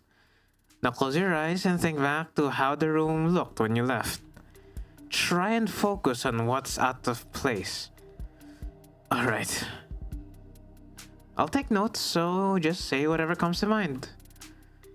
I don't remember exactly where everything was. But, well, the mirror was up the right, of course. The clock was still on the wall. The chair got knocked over at some point, and the bed got tossed and cushions torn. And the urn fell. Other than that... No, sorry. That's all that stands out to me. I see. Like so? What the... A child scribbles. What the hell? What's wrong? Something out of place? Carlos, you need to trust your instinct. If anything seems off, don't be afraid to speak up. It's just,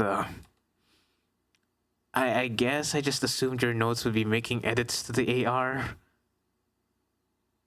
Well, I suppose that works too. Sorry. I didn't mean...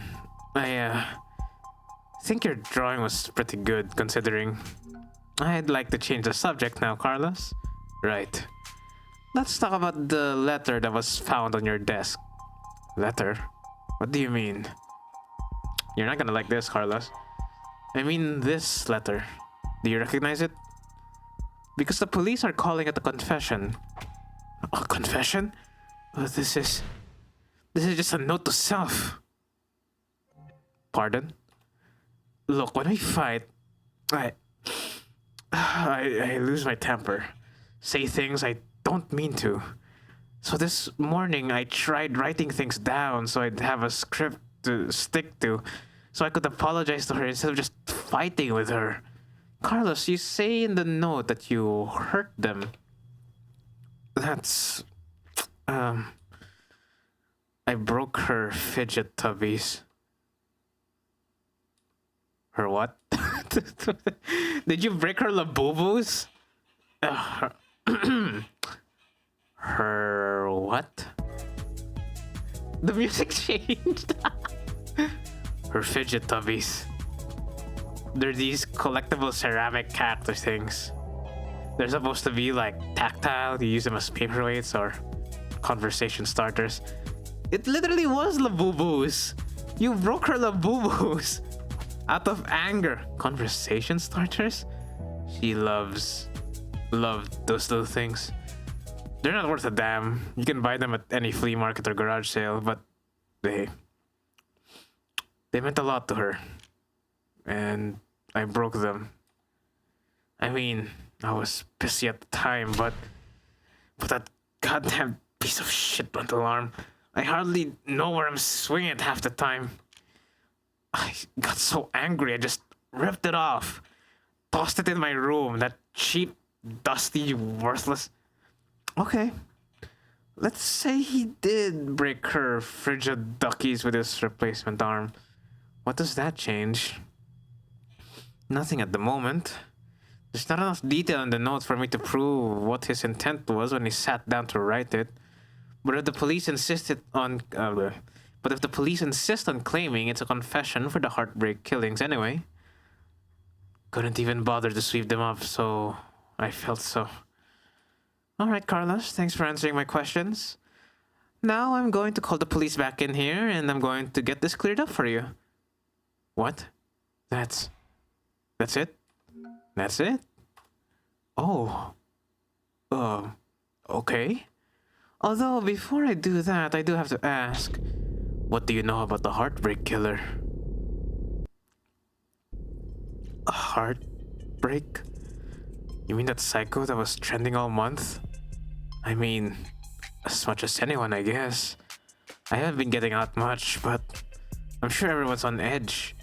A guy like that out there, he shoots people through the heart, right? The police have kept the victim's appearances far away from any upstanding news sources, so unless he was already following the murders, Carlos wouldn't notice any resemblance to his girlfriend. I mean, she was shot in the chest, but that doesn't mean anything, does it? If he's this slow on the uptake, it's gonna be a real shock when those officers walk in here and accuse him of being a serial killer. I'll just have to squash that theory as quickly and definitively as possible. 4:04 a.m., June 5th, 2086. I didn't realize you could smoke in here. Technically, I can smoke wherever I want. For a fee. Yeah, I got feed, bruh. I guess so. That was a lot of money. That's like 3,000, almost 3,000 cents. What the hell? Nervous? Don't be. I'm the one who's on the clock. Right. I'm sure this isn't your first time doing this. No, of course not. It will be my first homicide defense, though. Oh. Why does everyone always think the first time's so goddamn important? Hey, cheer up.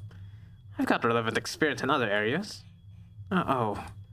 And, what areas are those?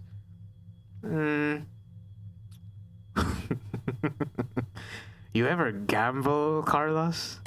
No, ma'am. Boo, what? What? You're no friend of mine. No, ma'am. Excuse you. I never go anywhere near loot boxes. Won't touch the stuff. I meant more like playing cards. Oh. Well, then, no to that too. I've actually got a terrible luck. Could have fooled me. Well, what I do is a lot like poker, Carlos. Poker's nice because even if you're dealt nothing but crap all night long, you can still win. Which makes things pretty fun. Okay, so, do you have a good poker face? I'd like to think so. And are you lucky? Only when the stakes are high. And, in this metaphor, we're playing poker. And the state's the dealer? If only. No, the state's more like the house. You mean like the house always wins? Yes. They're very good at it. Winning, I mean. That's why they're up there, and we're down here. And that's why they're the house. So what do? We play the cards we're dealt, and we play the cards we're dealt as best we can. Win more hands than we lose. Keep it up, and eventually, someone will come over, tap the dealer on the shoulder, and whisper something in their ear. And then we'll be politely asked to leave. That doesn't sound very triumphant. The house always wins. So our definition of victory is more like, don't lose. Thanks, Morgan. But I guess I was more asking like, what should I say? Just leave all the talking to me. So that's the strategy. What's up? You know there's a saying about gamblers with strategies? Yo, ready to confess yet? Cause I already woke up the DA. Already? She must be new. The district attorneys have final say on whether or not a case is brought to trial.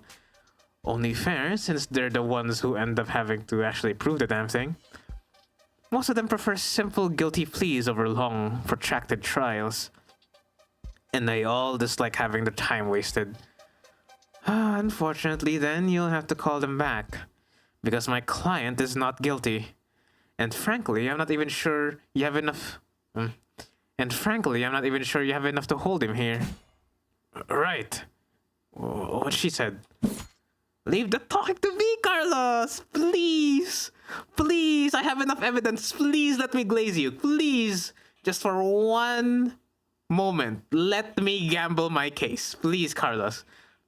You've got a weird sense of humor, counselor. Different generations, I guess. Before my time kind of thing. I'm very serious when it comes to defending a man's innocence, detective. Counselor, we have your client's written confession. His written confession. Let's start there. Okay, we'll be happy to. The thrust of every argument starts with the facts. What's already known and agreed upon. Public knowledge for every player at the table. It's pretty simple, counselor. Oh, I really love this like comic thing they have. Oh, the cards? We're gonna play cards? Oh, real paint by number stuff. See, we found a note at his apartment with his fingerprints on it, apologizing for how we hurt them all so bad. Now, how are you planning on spinning that? Those are the facts. But I've been building up my hand all night. And now, I've got the weapons to answer anything they try and throw at me. Well, my client did write that note and it was an apology. But not for murder. He was apologizing for... Analyze the facts as they are laid out. Then review the responses in your hand. Select the card that best answers the argument and place it into the slot on the right. You can mouse over your opponent's portrait for a reminder on what key point you're answering. Okay. Oh. He wrote a confession. Oh, now we get to... Oh, okay. Okay. Oops. Evidence. So... Let's see here. Autopsy report. No. Oh, shit. Evidence. Arcs data? No. Flash note. So... It was an apology. Wanted to hurt you. I didn't want to... But he said that he destroyed those Labubu... The Labubu ones. It was the Labubu ones, right? Fidget Tubbies. Collectible and fragile ceramic conversation starters. Because... wait. Fragile ceramic... Wait. That's the thing. Wait. Debris. Ceramic debris of interdimensional origin found at the crime scene. Found on the far side of the room. I must have flag is irrelevant on next pass. That was it, right? Wait, arcs. Where's the thing? Wait. It has to be the Labubus. Yeah, that was what he said. The note was for the Labubus, right? So it can't be the murder weapon. The debris. He was simply apologizing for this. What the hell is that? I found myself asking the exact same question. What are we looking at here? Something from the crime scene? This diagram of the room, it's created from the data you captured, right? Pure, non-GMO, augmented reality crime scene data, yeah. What's non-GMO? Not much these days. Notice anything out of place? Yeah, the whole room's full of busted shit. It's a scene of a murder. Full of busted shit, for sure. But I was more referring to the unidentified ceramic debris found on the western side of the room. Huh? What the hell is that? Ceramic debris, huh? Must be from the vase that got tossed. Actually, no, that's not possible. Oh, because that vase wasn't damaged, wasn't here. It wasn't damaged. It's not possible for that debris to have come from the vase, because that vase is still pristine. How is that possible?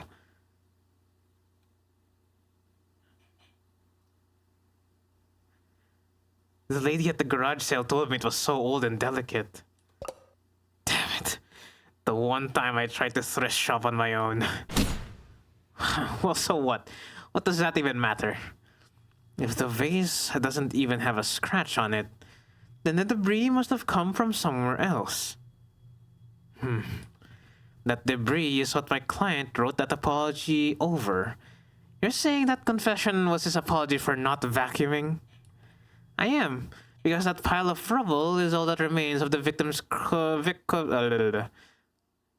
I am, because that pile of rubble is all that remains of the victim's collection of fidget tubbies.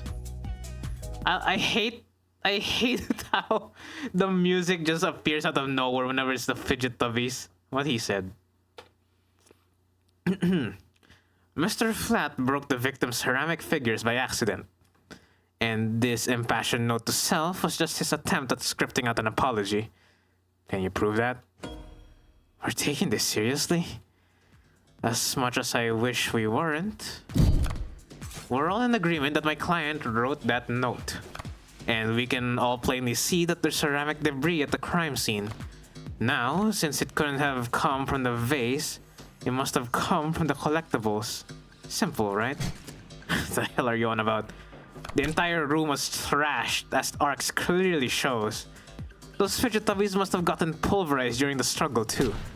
You're really gonna claim that he sat down to write an apology for breaking her toys after gunning her down? Not a bad train of thought, but I can do better. No, those collections were destroyed much earlier than that, and there's proof. Oh, okay. Okay. They broke during the shooting. So I have to prove that they didn't. Note debris vase arc. It can't be the gun, because that was like during and after the shooting. It was there. The rental thing, I don't even know why that's important. Where is it? The rental. Discarded in frustration after smashing into the victim's collectibles and hasn't worn it ever since. Currently in police custody. Oh wait, there's two. Flat's prosthetic. Oh, this is the real prosthetic, and then he has okay. This is the work prosthetic, and this is the rental. A dusty Fudgetubby Slayer in police custody. No, I don't think so. Wait. It has to be the arm, because That's how it was destroyed and it was thrown to the side, right? Let's take a closer look at the rental you took into custody. Huh? Oh, I got money! I got money! One swipe of your finger should show exactly how devastating it was to the fickle buddy ecosystem. It's fidget tubbies. Whatever. You did take it into custody. I'm sure your techs found some ceramic debris on it, yes? Now that you mention it. Fine, whatever. He broke them with his arm while he was killing her. Happy? Overjoyed because even the cheap arms got an operating system that logged the last time it was worn, right? Right. I see. I happened to spot a footnote on the lab report. Said that rental hadn't been used since the AM. Whose side are you on, old man? It's gotten pretty late, Sunshine. Just trying to save us all the time where we can. Well, thank you for your service. Well, thank you for your service. Are you seriously buying this crap? Just look how scrawled, how panicked that note is. You expect to believe that he was upset over a fidget tubby collection? One that hasn't even been graded? Setting aside Detective Reyes' surprising depth of knowledge when it comes to collectibles. Is that on her profile?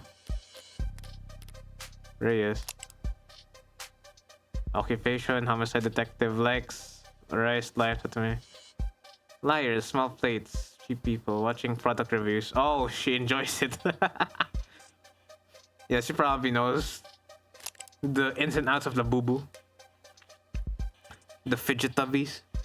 Setting aside Detective Reyes' surprising depth of knowledge when it comes to collectibles, you're correct, they held no real monetary value. It would be odd for Carlos to be so shaken up over their loss. So what? So what? After all, that's not panic you're seeing on that page. No, the only reason the note looks the way it does is because Carlos is right-handed. Because Carlos is right-handed. Yes, I am. Did they not know that?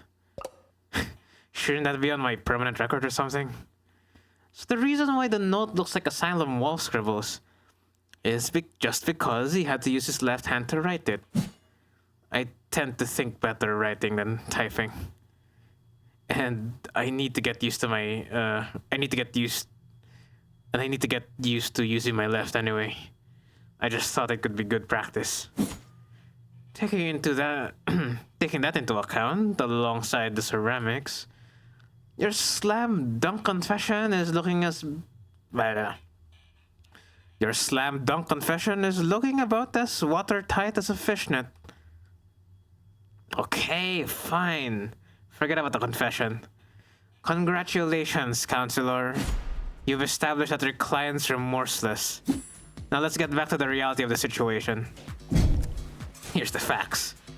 Let me gamble more, baby. We found your client at the scene of the crime, wearing a coat covered in the victim's blood, right next to the big old goddamn gun that just so happens to have his fingerprints on it. That's right, that coat is. What, you're not gonna claim it's not his? That he actually wears an extra small? She's trying to bait me, in her typical low-key fashion. As arguments flow, you won't always have the stronger hand, so sometimes the best you can do is hold your tongue and avoid over-committing. Try to lose as little credit as possible while you wait for a more favorable chance. She must have something, no sense playing into it. Something you'd like to ask me, detective? I'm just curious what'll be next. Are you gonna tell me how he actually wears an extra small? Oh, I can't even raise just to see what happens. He doesn't wear an extra small. Oh, that's so cool. I checked. Gee, Carlos, do you? No? Yeah. Sure, there's no evil twin you've forgotten to mention. No, there's no evil twin. Check. No, I'm afraid not. Not even gonna go for a mysterious third party at the scene of the crime. To prove his innocence, I will need to get there eventually. But going there now without hard evidence...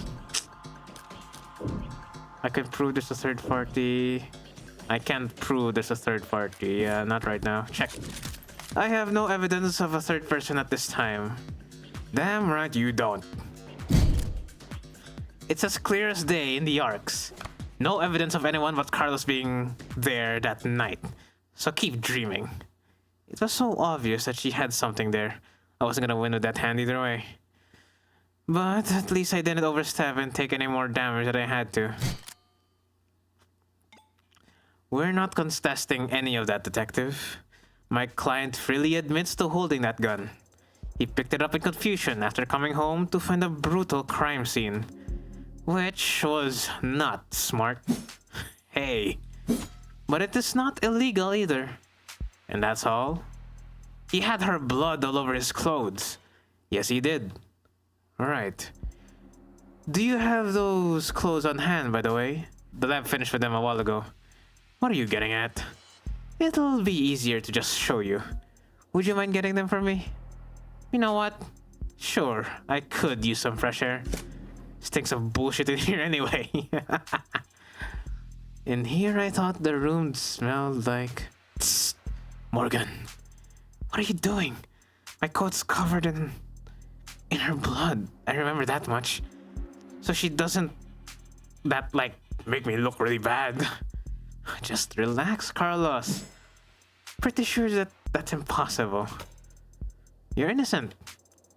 And that means that having more evidence will always help you, not hurt you. Really? Really? Not really. Plenty of innocent people go in prison. People with bad luck. Or bad lawyers.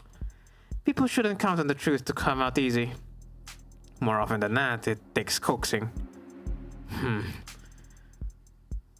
What was it that reminded me of? Alright, here it is. One blood-stained jacket fresh from the lab. So, what's your angle? You gonna tell us this is actually just hot sauce? No, that would be silly. She actually thought it over. Well, you know, could have been he was just walking home from Taco Bell, even though we don't have evidence for that. So what the hell's your point? Hey. Sorry. I just got thrown off by the turn of good fortune. What? Good fortune? You should thank the detective for bringing you your jacket, Carlos. She's just proven your innocence. My client was arrested wearing this coat, and would have been wearing it at the time of the murder. It has the victim's blood on it. We know who died when she was shot in the heart. By a gun that happens to be an old world pre-tagging firearm. And so this coat proves he couldn't have been the shooter. Is there a gas leak in here? In what world does that make any sense? Sense happens to be the key here. I just need to draw their attention to what they can... Oh. Smell. What you can smell on the coat with your nose, what you can feel on the coat with your hands, what you can see on the coat with your eyes. Okay, let's investigate this coat. Flat. There's two flat coats. Taken by additional analysis, but initially matches that of the victim. There's two flat coats. What the hell? Coat was the suspect. The coat that the suspect was wearing was taken into custody by analysis. No other details of any forensic significance found. What? Subtext or additional analysis. But okay. So we know he shot her. That's what it said in the autopsy. But he's innocent. What sense he used doesn't matter. That would mean that he would have gunpowder in his hands, right? The smell of gunpowder. Just do me one favor, detective. Tell me what you smell. I don't smell anything except dried blood. Exactly. Oh, I won! Oh, okay. Exactly. The coat smells like blood, but it doesn't smell of cigarette. That's what I've been smelling. Yes, Detective London. I was smoking earlier. Could you rejoin the conversation? I've been listening. You wanted me to smell the jacket? If you would. Let's see. Huh. No gunpowder. I knew it! What? What about gunpowder? Oh, don't blame yourself for not noticing. This was before your time. You can't be a few more, You can't be more than a few years older than me. But not before your partners, it seems. Well, how old am I compared to her? This is Reyes.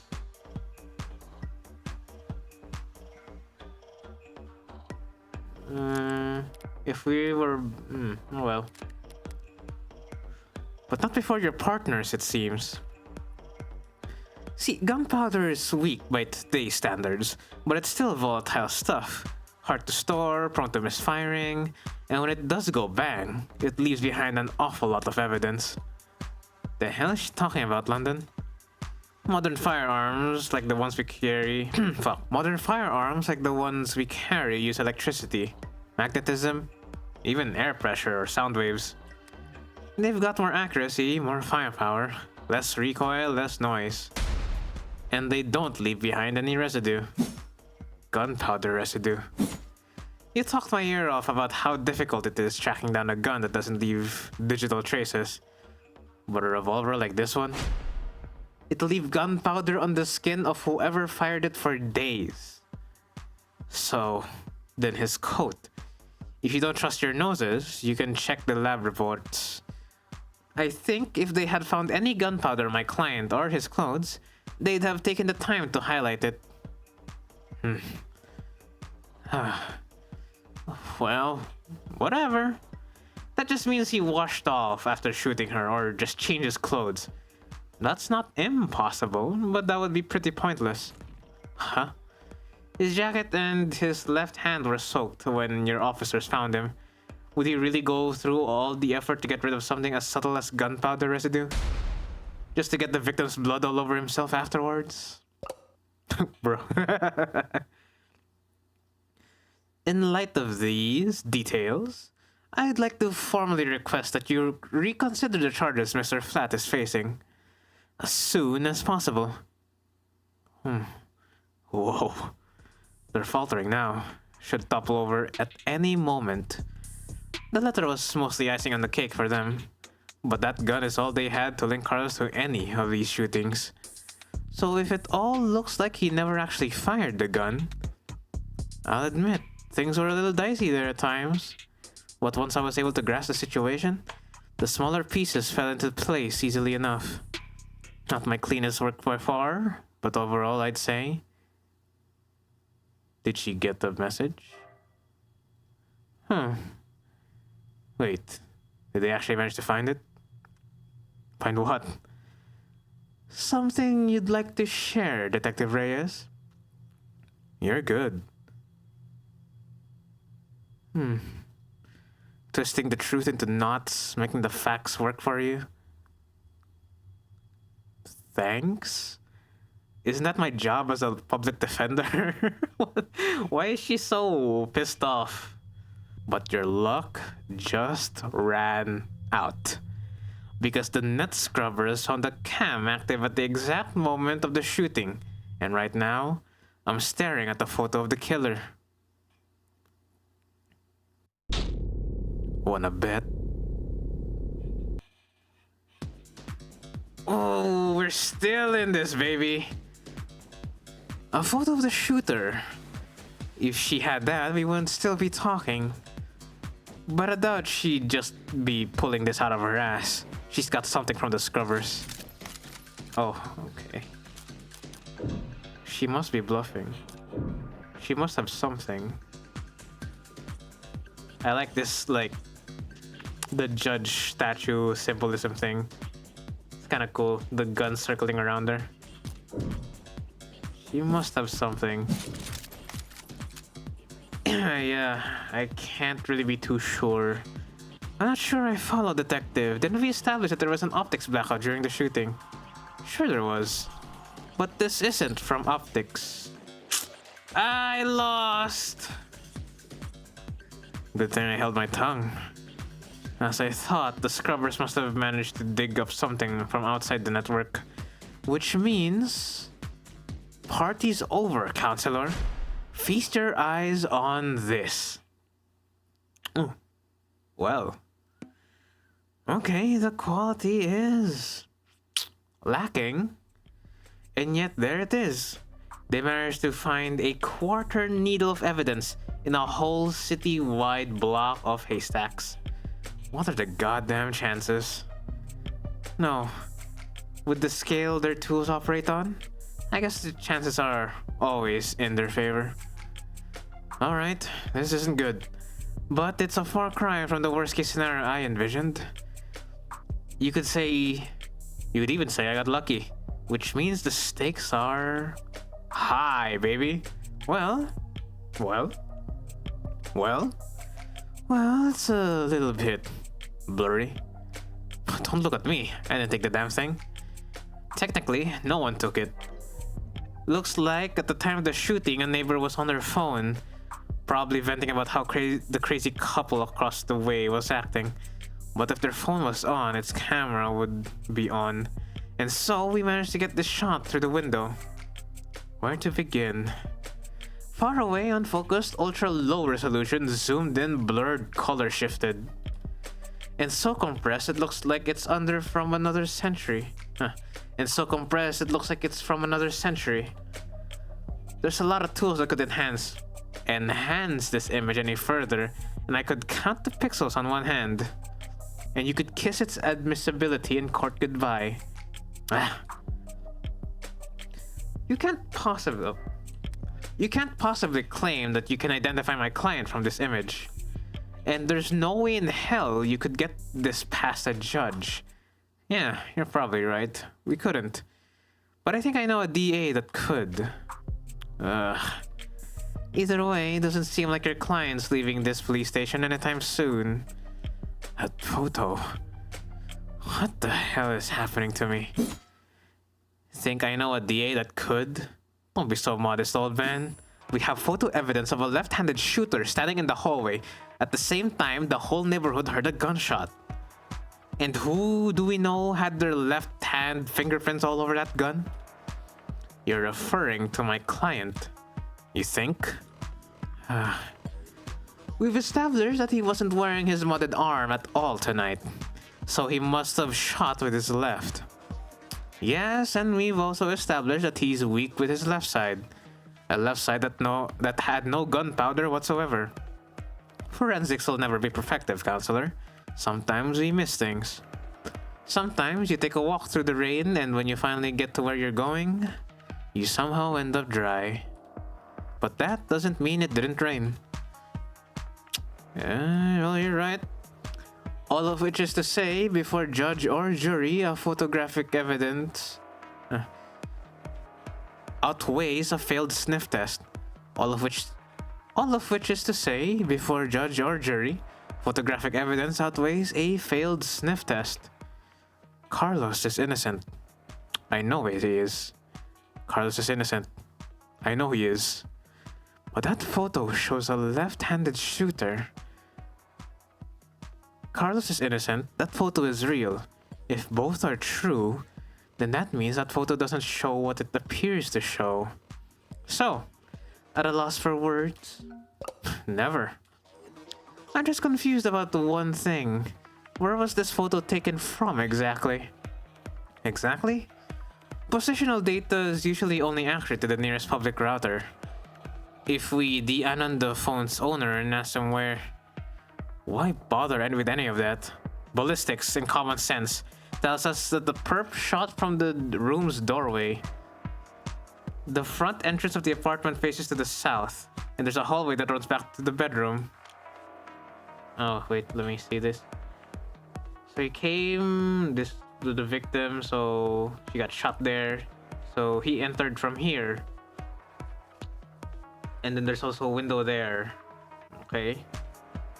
We're looking straight at the shooter, so it's pretty obvious that this was taken from across the north window. From the north. If this is from the north, then why can we clearly see the... It's not that complicated. The neighbor who got the shot must have... Wait, hold on. Let me recollect. Morgan was onto something. If this is from the north, then why can we clearly see the... It's not that complicated. The neighbor who got the shot must live on the other side of the street. So we're looking into the bedroom from the north window.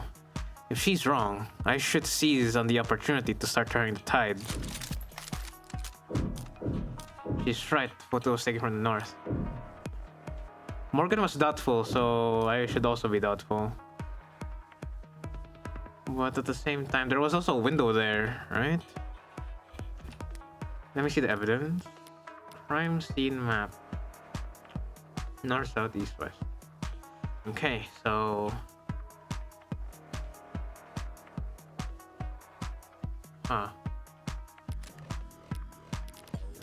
Case... We can clearly see... Where's the photograph?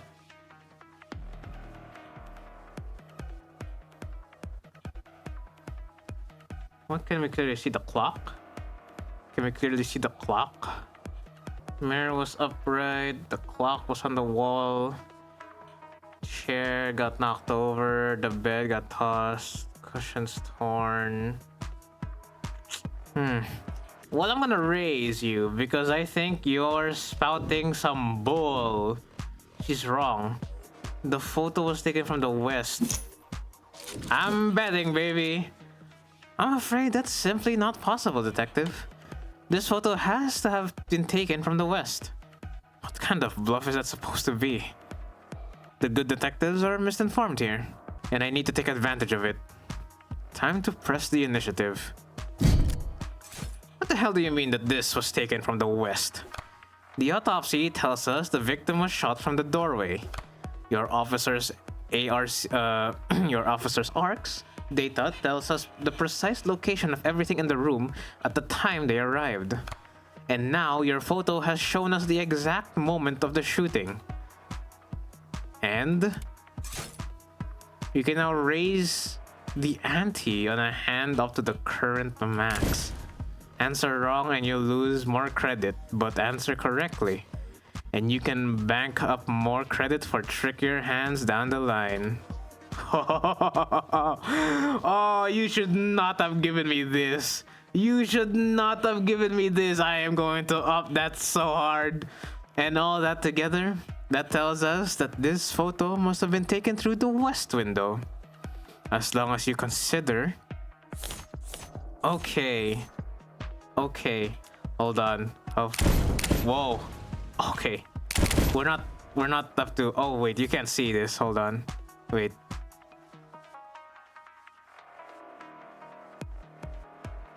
You see this at the bottom right? Yeah, I had to remove my avatar. So you can... Where's my mouse? You can just pow. We're not up to here yet, where I guess it's like the maximum you can bet on a hand. This is so cool, dude. I want to gamble. Yeah, this makes me want to gamble. Come on, let's go. I'm ready. Okay, so process of elimination, right? Photo was taken from the north. I do not think so, because Morgan was doubtful in the dialogue. Victim. Okay, so crime scene map.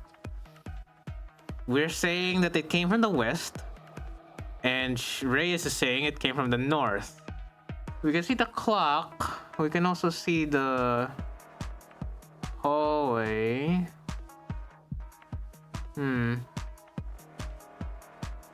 Why did they even have to zoom it in like this much? Like, bro, can't you zoom out a little bit? Mirror was upright. That clock was on the wall. The chair got knocked over. The bed got tossed. Cushions torn. Okay, so Flat's coat. That really doesn't do much. Because wait, that doesn't really show much in the photo, right? We can't even tell what the killer was wearing. Yeah, we can barely tell because of the blind's end of the photo, so it can't be the coat. We have too little evidence to even say that he wasn't wearing the same coat. Statement. Mirror was upright, clock was on the wall, cushions and bed were neat. Not sure. Cheap, durable ceramic, not even a scratch. I don't even know what that's supposed to do. Gun, murder weapon, linked to 5 other crimes, Flat's fingerprints. What was shit? Wait, Morgan was onto something. Good detectives are misinformed. Like elimination, right? Elimination. I'm betting a lot on this. So we can't see the clothes of the shooter. The mirror was upright, clock was on the wall, cushions were neat. We don't really have anything on that. I don't even know why the hell I'm gonna put the vase up there. Murder weapon linked to 5 other crimes.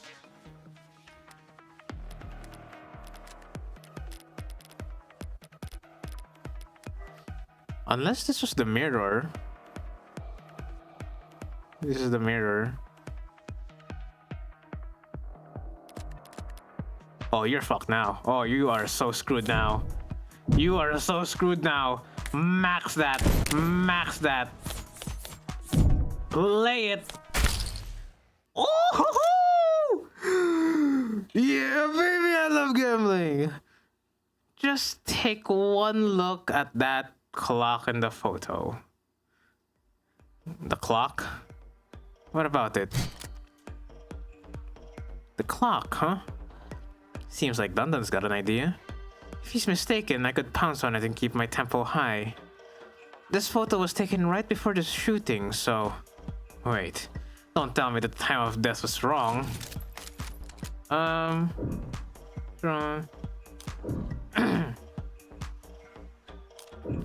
He's wrong. The time is correct. Ah, yeah. I believe the autopsy. Wait. Evidence, autopsy report. Time of death, 9 o'clock. Yeah, it was 9 o'clock at the clock, so. He's wrong. Time of death is correct. That's a good question, Detective London. But the answer is no. Yeah, I got more. But the answer is no.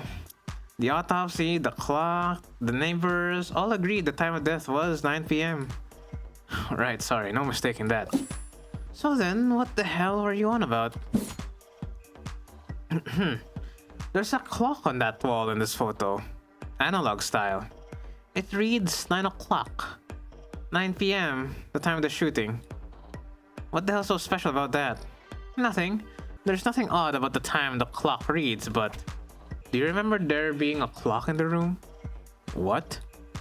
Actually, I don't recall there being a clock. Well, I do. It makes sense. You wouldn't recall seeing a clock, because when the police secured the scene, the clock had already been knocked onto the floor. And the only clock in that room is in the northeastern corner. And my client has informed me that before the crime, it was hung up on the eastern wall. Like so. Yeah. What the hell is that supposed to be? An artistic rendition.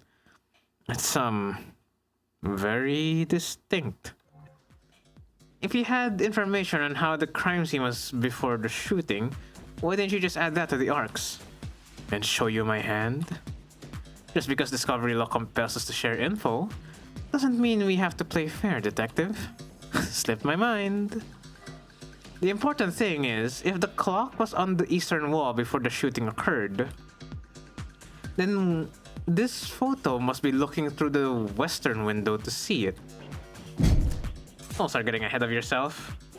The victim was shot at 9 p.m., the same time that this photo was taken of the shooter. If you want to claim that the clock's still on the eastern wall, when it would have been knocked down during the fighting. You've got your logic backwards, detective. Your precious photo shows that the room was pristine at the time of the shooting. And there's no other piece of evidence that proves exactly how the cards fell. Ooh! Let me go max on this baby. I am confident. Hold on. I got you on the ropes. The room was trashed before. No. We went over this. Ceramic crap near the eastern window. Cheap, durable ceramic. Not even a scratch. Murder weapon. Like the 5 other crimes. Oh, this is new. Glass. Broken mirror from the crime scene. Shards fell onto the victim. It fell on the victim? Hold on. Enough force scatter onto the victim's body. How could there be... No, if it was trashed, right? During the fighting when she was still alive, then how come there are glass shards over the body? Yeah! Yeah! Max that shit. Yeah, baby. Glass shards? What about them?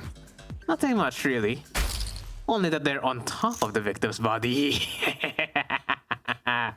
You are not having the best morning, detective. And not under it. If the glass fell on the victim's body, that would mean that she was dead on the ground before the room got trashed. But that doesn't make any sense. Why would anyone trash the room afterwards? It's a good question, Carlos. Luckily, it's the detectives who have to delve into the minds of the criminally insane, not us. Tell me, detectives, were there any signs of a struggle at the other crime scenes? Other crime scenes? No, nothing like that. Those attacks would have been over in a matter of seconds. So what did you think when you saw the mess in the bedroom? That this was personal, and things had gotten complicated. Shit happens. Shit does happen, detective. But in this case, it seems there's been a general misconception about the order in which shit happened. So what if the room didn't get tossed over until afterwards? He still shot her. And we have a photo right here. And I'm glad you do, detective, because that photo proves my client's innocence. Huh? Proving that it wasn't my client who pulled the trigger is difficult. And maybe more importantly for all of us, time-consuming. Thanks to your photo, I can instead prove that it couldn't have been my client who pulled the trigger, because the man in the photo can't possibly be Carlos. Like hell it can't. The glass shards prove that the room was pristine at the time of the shooting. And we know that until the room was tossed, that the clock was on the eastern wall, which means that this photo of the shooter was taken from the west. Back to this shit? It's impossible. The only hallway in that apartment runs north to south. The only person with prints on the gun is your client. And the only fact that matters is that he used it to murder 6 innocent people. You're a very, very honest person, detective. Excuse me? That's why you're such a shitty gambler. You played your cards too early, and now I can steal the pot right from under you. You're right about the hallway's orientation, you're right about the prints, and this heartbreak killer figure has claimed 6 lives. But we aren't looking at the hallway in that photo. What? What we're seeing? Look at this. It's not even letting me go lower. It knows. The game knows what I want. Look at that! Maximum, baby! They were going all in on this bitch. Okay, so let's review, right? So, this is a photo of the shooter. No. It cannot be the photo of the shooter. We can't prove it with the prosthetic because we can't really define the photo if he actually has 2 arms. The mirror, the victim stand-up mirror, not digital. What's the ceramics? Fucking labubus. No camps that Flat may have known. No. Flat's girlfriend, 618, no. It's gotta be the mirror. Because we can only disprove the photo if the shooter was right-handed. But what flips objects? What flips images? A mirror! Case and point, detective. What is that? Are you trying the glass shards again? Sort of. By the way, do you recall those glass shards came from? Yeah, sure. They came from a standing mirror. A mirror that, at the time of the shooting, stood across the room from the western window. But then, that would mean, at that angle, from that viewpoint, it would reflect the hallway. So we're not seeing a shooter with the gun on their left hand. We're seeing a killer take aim with their right arm. And as we all know, my client hasn't had a working arm in a number of weeks. And he hasn't worn his rental since this morning. So I meant what I said about that photo. I'm glad it was recovered, because it just proved that my client couldn't possibly have committed this crime.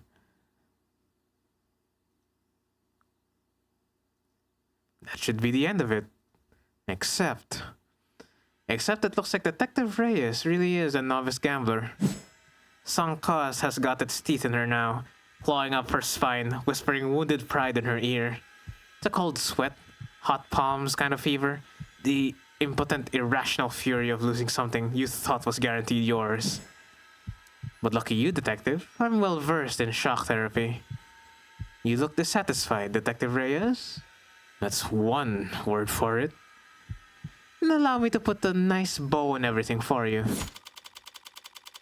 In summary, my client's so-called confession was just a note to self. The police found him in shock, reeling at the death of his girlfriend. Arrested him for being next to a gun he forensically couldn't have fired. After being confronted with the facts, you received photographic evidence of the exact moment of the shooting. And instead of utilizing said photo to track down the real killer, you tried to claim it depicted my client. A man without the requisite limb, standing in an architecturally impossible hallway. That's... He could have had a backup arm. He could have stolen one. A little stubbornness can be charming, but this kind of desperation is ugly. It's getting late. Time to bare my fangs. A bit. That's the best you got? Even a bare-bones prosthetic off the black market needs to have been attuned to an individual's nervous system. He'd have to bring it to a clinic, which would have left a record on his shoulder OS. A record you won't find. And he'd still have to somehow have gotten rid of it before the police arrived. SOP at the scene of the violent crime calls for a full spectrum scanning of the entire building and 100 meters around it the minimum. So where, Detective Reyes, did he manage to hide a cybernetic arm from your drones in the time between the shooting and his arrest? We did it, boys! Well...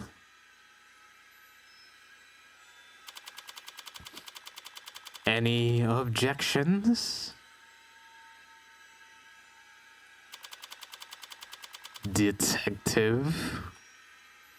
God damn it.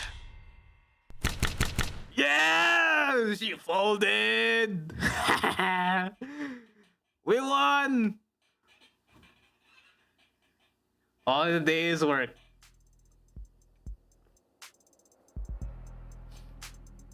The sweat of victory. San Miguel Light. I am not sponsored. Oh boy, this was fun. Show me your hand, Flat. You're uncuffing me. In light of evidence, we have no reason to hold you. Now I gotta go call the DA. Tell her I made a mistake. Not we made a mistake, huh? Listen, kid, you should know. Detective? Sorry, lost my train of thought. But hey, your attorney here is a real tiger, and she just fought like hell for you. Make sure you thank her properly. Public defense doesn't pay that well. Yeah, that's kind of you to say, detective. But my work is its own reward. Sure. I feel exactly the same, counselor. Well, what happens now? I'll have to speak with the DA about dismissal. And there's still some paperwork we need to go through. But basically, you're free to go. Congrats! You get to leave the casino with your kneecaps intact. Yay? But what am I supposed to do? The detectives will continue their investigation. Their investigation into heartbreak, huh? Yes. When the authorities are satisfied with their examination of the body, she'll be handed over to the next of kin. And then you can make funeral arrangements. That's not what Diane being gone is bad enough. But the serial killer? It's like she died of the flu. It doesn't happen anymore. People die of the flu all the time, but I know what you mean. I can't make sense of it. What am I supposed to do? Hell if I know. There are some contacts I could give you. A suicide hotline. Services, professionals, doctors. No, you've done more than enough for me. When you got here, I was too tired to even defend myself. To try and convince them that I didn't. You saved me. Thank you. You're welcome, Carlos, but it's my job to... No. I mean, thank you for not asking. For not asking if I killed her. Oh, Carlos. I didn't need to ask. I knew you were innocent from the start. Of course he was. After all, there's something I need to share with you guys.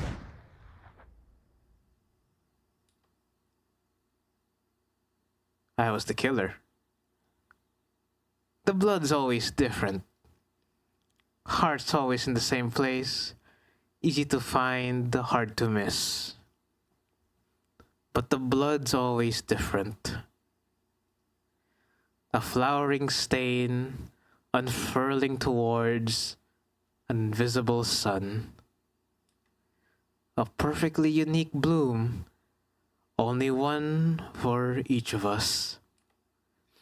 A Rorschach test with singular universal meaning. Vitality at its climax. Bursting forth into a red fractal, consisting solely of an infinite the end. But the comical thud of a body hitting the floor has its own kind of lowbrow appeal. 9:59 p.m. June 4th, 2086. So that is the big reveal of the game. You are definitely indeed the heartbreak killer. That got me so hooked on this game. Dude, and I even tried to play it off like, no, I didn't play this before. No. But yeah, jokes aside, I have played this like game before. I have played episode 0 to its fullest, and I just wanted to, record it for a video because it was pretty close to what Limbus has. Gambling, visual novel, unique art style. It was pretty fun. Let's not lie here. It was definitely pretty fun. But yeah, I really want to see more. Well, there is more after this, but after like maybe once all the episodes are out, maybe I'll buy it as a bundle, then I'll play it like on my channel. This is definitely fun. I did manage to get most of it on my first playthrough, except for a few certain things. So it's, fun to see everything happening where I get like as much credit as I can. Do you guys notice the little hints that I keep dropping, right? Like my phone was a big hint. My phone, there's cosmetics on there where you can't get anywhere else unless you've completed the game. So,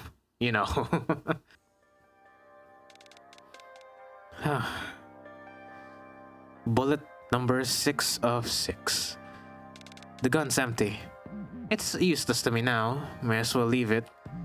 Feels like a waste, but whatever.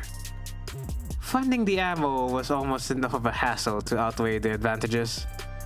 I could sell an untagged gun for a fair bit of cash, but cash can't buy you peace of mind. Oh, don't look surprised. Oh, I forgot this part. She talks to the dying girlfriend. Oh, don't look so surprised, lady. Bumping around in the dark in here. Must have only been able to see my silhouette. Did she think I was her boyfriend? Back for an encore of that enthralling conversation? Can't ask her now. Hey! Yeah, you hear that? These old pieces are so goddamn loud.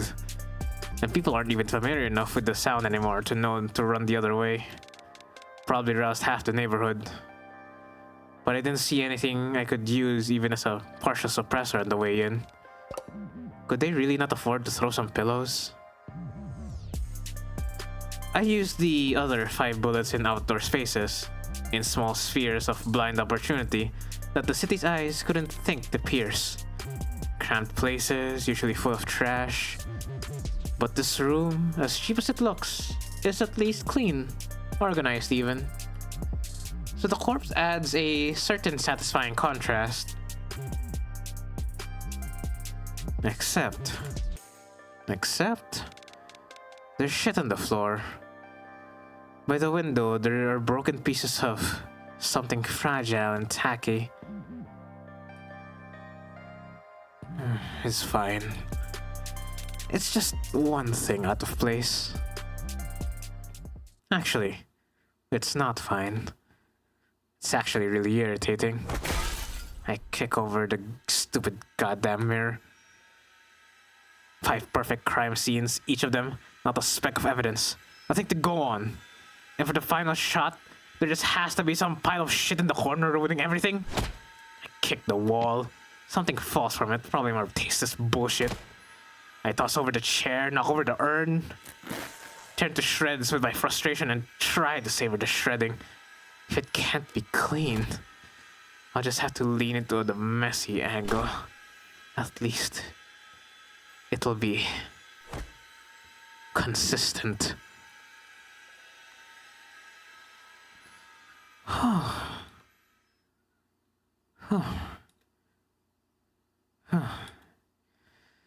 This was all so stupid. Honestly, I'm not even the ego-driven type. In fact, I pride myself on my humility. Now, was it satisfying when the first 3 went down with a single shot? Yes. But so what? I'm not made of stone. After that, I did start to actively aim for the heart, but... Heartbreak killer? Really? Don't people have anything better to do with their time? What kind of miserable, lifeless voyeurs would obsess over something that's none of their business? All of the threads and breakdowns and the goddamn theory crafting. And all for the heartbreak killer? Sounds like a soap opera villain from a season where the writers were on strike. I'd feel insulted by the label, but no. That's someone else's name. They came up with it. They spread it. They marketed it. Heartbreak's got nothing to do with me. He's just some reclusive, lonely, socially impotent loser who shot 6 people because... Wow. Well, I'm sure people will come up with something. That he got rejected 1 too many times or whatever. Me? I killed those people because I saw them, and I wanted to. I've killed a lot more than just 6. At least the room is thoroughly trashed now.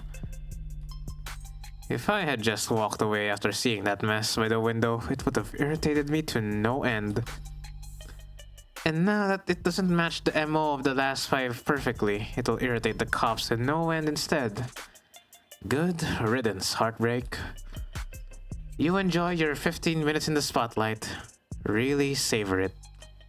I'm going home. The air is weighty tonight. Thick, energized. A heavily foreshadowed summer rain I can feel on every hair. They call this kind of humidity oppressive, but I disagree. The warm tension on our skin, like in those short moments just after the shower turns off, when the steam lingers. Yeah, it's always most comfortable right afterwards. Maybe there's no disagreement to be had. Oppressive things can be comforting too. Guess that's the cops. Only the guilty ones run. I don't know about that. But I know I've never felt guilty about any of this. And I walk. 5:01 a.m. June 5th, 2086. Sorry, using my leftist still. That's okay. You can just initial in those spots. I took a scenic route home, courtesy of our fine city's sprawling public transportation, and got in a bit after 11 p.m. Damn. You really gotta think. I just murdered the girlfriend of a man who is having the worst possible day in his life. Literally the worst possible luck, alright? Because I was the cause of all this pain. Right? So I knew this going into it, and it was still really, really fun. And the way it literally is, like, you know, it's as if she is the devil because she can do one thing and then immediately turn coat and do another. It's so cool. It's been done in media, obviously, but to just see it in action, executed well, I love it. Had myself a thorough shower, drank a glass of milk, did some stretching, made sure my phone was on. Time went by evenly. Around 1:40 a.m., a posting for a public defender work came up. Decent rate since it was late and so urgent. I had wagered correctly that the boyfriend would have enough sense to ask for a lawyer, and enough debt that he'd need to be provided one. All I had to do was stay awake. There wasn't much competition after 1 in the morning. Okay. Where else? Here and here. How did I phrase it earlier? Criminal defense attorneys aren't exactly flush with customers. Why wouldn't I take on a job where I already knew more than the cops? It would have been easy to convince Carlos to plead out. I would have gotten paid the same too. But easy is dangerous. Carlos was, of course, innocent, so his conviction would never be so airtight. There would be doubts, questions, appeals, maybe even fans, depending on his looks. More attention to the heartbreak and his crimes. More headaches. A cold case rotting in the very far back of the public's awareness is always preferable to one open and shut in haste. And now, with no more murders matching Heartbreak's MO, there won't be any additional public pressure to find a culprit. Now, Heartbreak can just starve to death, out of sight and mind, like any other fluke in the system. Almost done. Getting involved with the case this intimately does have its risks. Hell, I might have even overdone things here or there. Oh, hell no. We played that perfectly. Nobody knows it was us. Like lighting up a smoke inside the interrogation room, just to make doubly sure I didn't still smell of gunpowder myself. That London fellow seemed more fixated on it than I would have liked. But obviously, everything turned out rosy. And it's all worth it for the finality of it all. Seeing the authorities' failings from the best seat in the house, that's just a bonus. Thanks again, Morgan, for everything. I'm sure Diane is grateful too. Yeah, I think she would. Funny. I didn't even know her name.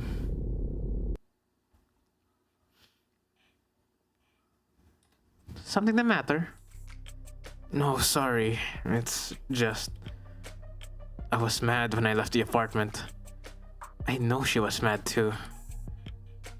So when she died... Death was instantaneous, Carlos. I can't imagine that she was in any pain.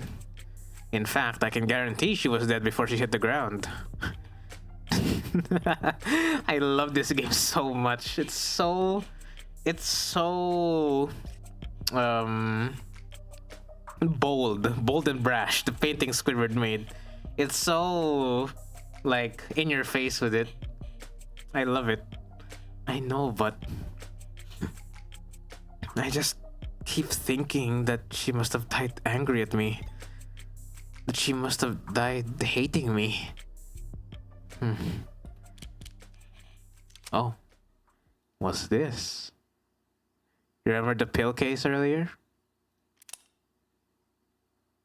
To tell you the truth, Carlos, there's something I've been wondering about myself. Oh, what is it? Something I noticed in the ARC's data that I didn't quite understand. A piece of the puzzle I couldn't fit in anywhere else. But maybe you could make sense of it. Yep.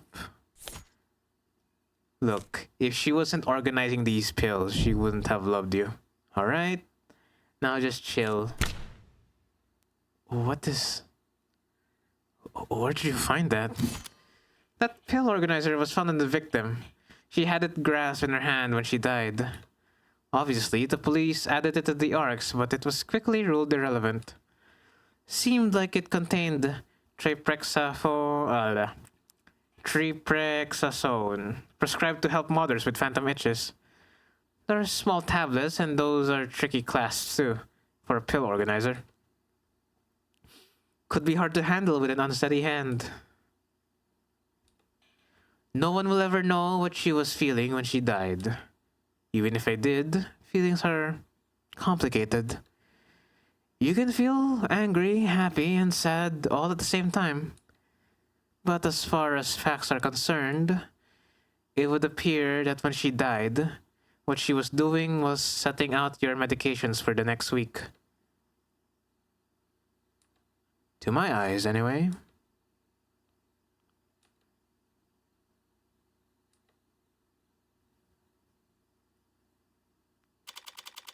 "5:01 a.m.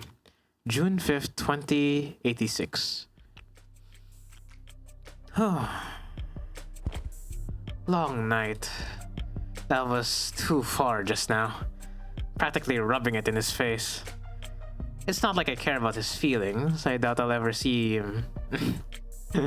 Don't be so sure about that, Morgan. It's not like I care about his feelings. I doubt I'll ever even see him again. But overstepping like that is pure hubris. And hubris invites a downfall. So why did I even bother?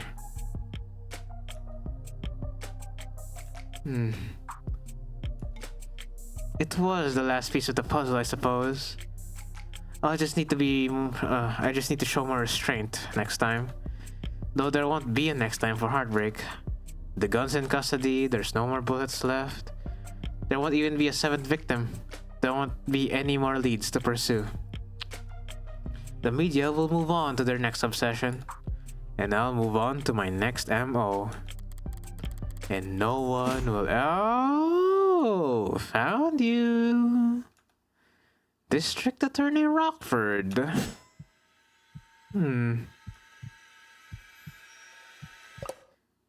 Sorry, can I try that again? I'm so fried. By all means. Counselor Morgan? Morning, noon, or night, you're always so... put together. Thank you. I don't get it. Oh. How do you sleep at night? Pardon? You do white noise? Aromatherapy? Whatever you're doing, I need to steal it. God. Oops.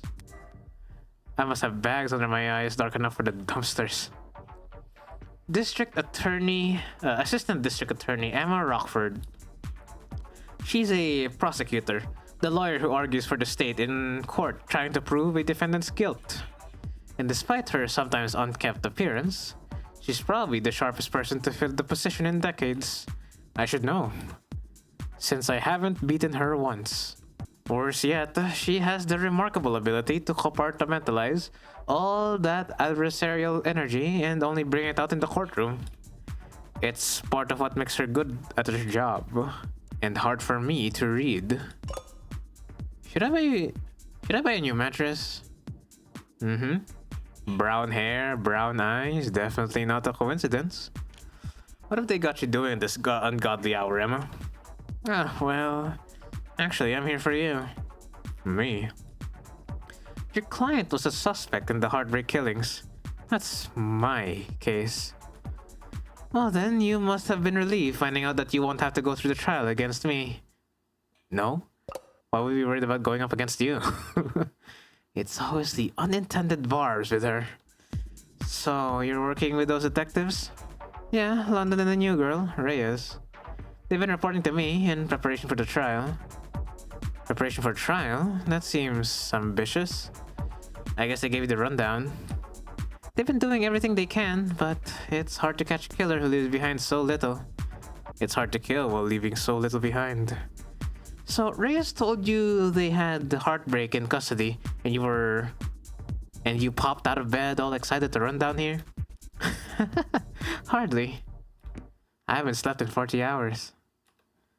Too much on my mind. So when I heard about the case with a single female victim shot to the heart, yeah, my ears perked up. But that's about all. Oh. I mean, Carlos Flat, a serial killer? The same serial killer that's outsmarted the state for weeks? She's not using his middle name. He was found with a murder weapon, but I can answer that any number of ways. It could have been Flat. I forgot what I put down here though. Taken shows a right-handed shooter, lucky shot.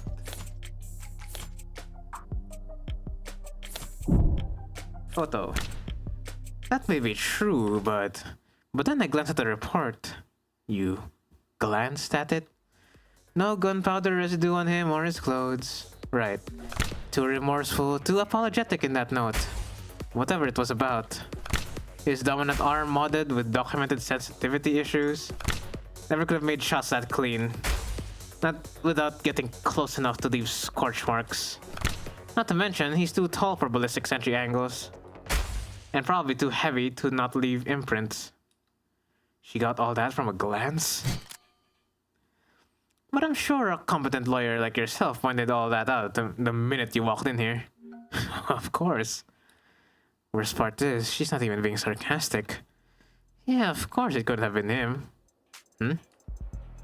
Long-term relationship, physically imposing, argumentative. So not the type to bottle things up. He didn't even match the profile. Profile? Yeah, Oh, right, sorry. You probably never heard of it. I know what a goddamn profile is. A profile is a reconstruction of a criminal psychology based on evidence from their crimes. Kind of fallen out of fashion for the last few decades.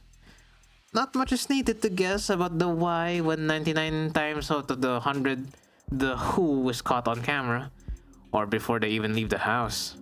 I've had to find some real fossils and oddballs to get advice on how to go about it. But I think I'm getting the hang of it. About profiling. So this profiling, it's some kind of investigative technique. The theory is that the crime can tell you something about the nature of the person who committed it.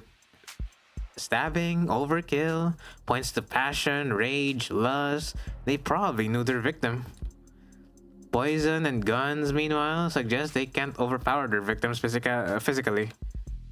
And then there's the things you can assume about nearly all serial offenders.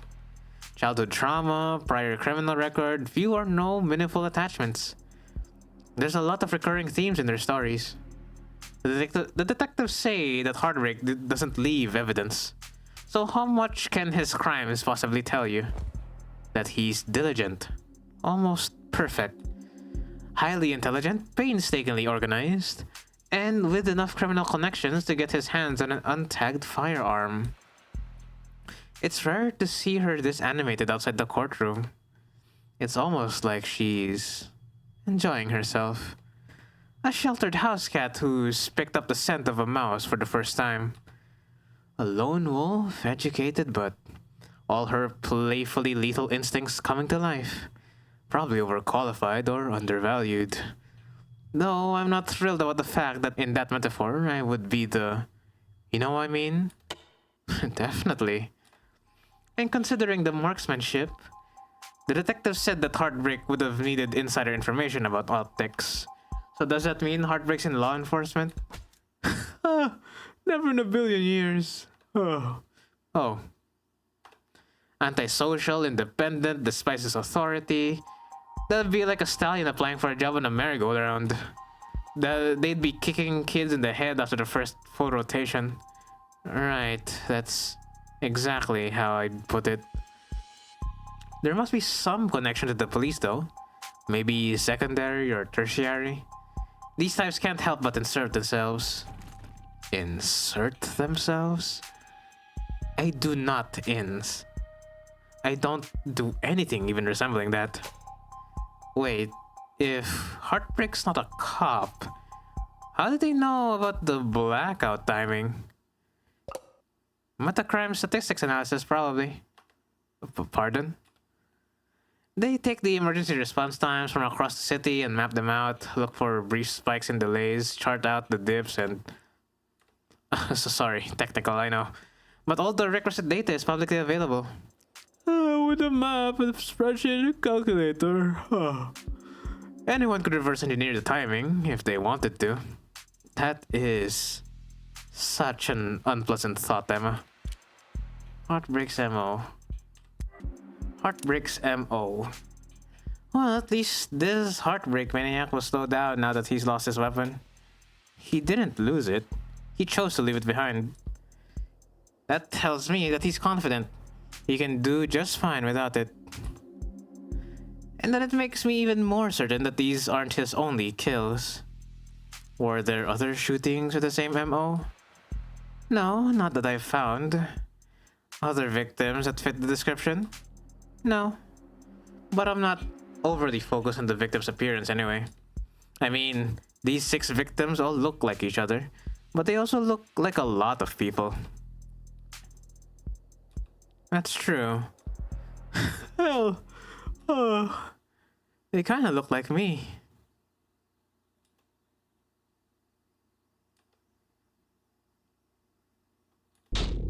Do they? This game's so fun. Sure. What? You don't see it? I hadn't thought about it. Point is, no one can kill that cleanly when it's their first time. Getting things that perfect takes practice. So I know that Heartbreak must have had a lot more than 6 occasions to practice, Morgan. That's why I think Heartbreak is a misnomer. You got something catchier in mind? I just don't think that shooting them in the heart has any particular significance. If anything, it's a testament to their accuracy, their cold-blooded efficiency. The best possible use of 6 untagged bullets. 6 kills guaranteed, no matter what kind of life support mods they were packing. Their real signature isn't the bullets or the gun. It's the perfection. That's hard to wrap your head around. I'm saying that these 6 murders were just a fluke, a slip-up, a mistake. Exactly, a mistake. They got too clean, too efficient, and now they've got the public's attention. It's no wonder they're so pissed. Are you talking about the crime scene? Yeah. Probably threw the detectives for a loop, right? Based on what you've said, I don't blame them. Whoever trashed that room doesn't seem like the smooth operator you've been describing. On the contrary, I don't follow. This is the last bullet, their last shot. The other 5 were perfect, so if anything was out of place this time around, they must have thrown one hell of a temper tantrum. You make them sound like a child. Childish and cowardly and two-faced. Someone who hates to lose almost as much as they love to win. Your profile tell you all that? That? No. That part's just... takes one to know one. So to summarize, you're looking for a cold-blooded, faceless perfectionist killer who you think has no persistent MO or victim type. In a city with an 8-digit population, well, good luck.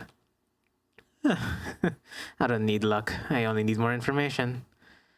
Well, I'm sure the city would be happy to provide you with more resources. No, Morgan. I mean, I need more crime scenes. Oh. Sad truth is, if Heartbreak walked away today, I'd never catch them. Only way my net narrows is if they keep piling up bodies. Not a very fair trade, is it? No, it isn't. But getting screwed over is a given. It's a deal with the devil. Fair enough. Woof. Okay. That run was pretty morbid and detailed. I need to get out some more, or sleep more. Or sleep less, but harder. You think a higher thread count would help? Don't worry about it. Oh. I'm always happy to listen to you ramble. It's a lot more pleasant than having to face you in the courtroom. Sorry, but that's the adversarial process. So no hard feelings, yeah? No hard feelings. We're both just doing what we do. I could use a cup of coffee. How about you? Don't tempt me. If you fall asleep face first under the table, I won't even take a picture. Okay. Just don't expect this to make a difference next time we're at each other's throats. Heartbreak won't claim any more victims. In 2 weeks, the media will have moved on to the next sensation. And the police will have moved on to cases they actually stand a chance of closing. It's what people do. But Emma is different. She'll set it aside and work a dozen other cases, never bringing it up. But a private corner of that frustratingly sharp mind of hers will continue to whittle away at it. Never finishing, but never quitting either. So I can't afford to take my eyes off her. As long as that's the case, I may as well try to enjoy the view. Episode 0. End.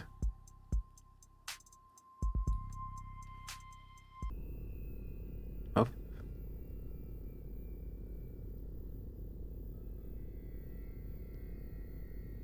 It's an ad.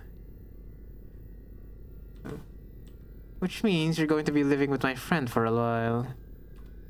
For how long? I'm sorry, I don't know.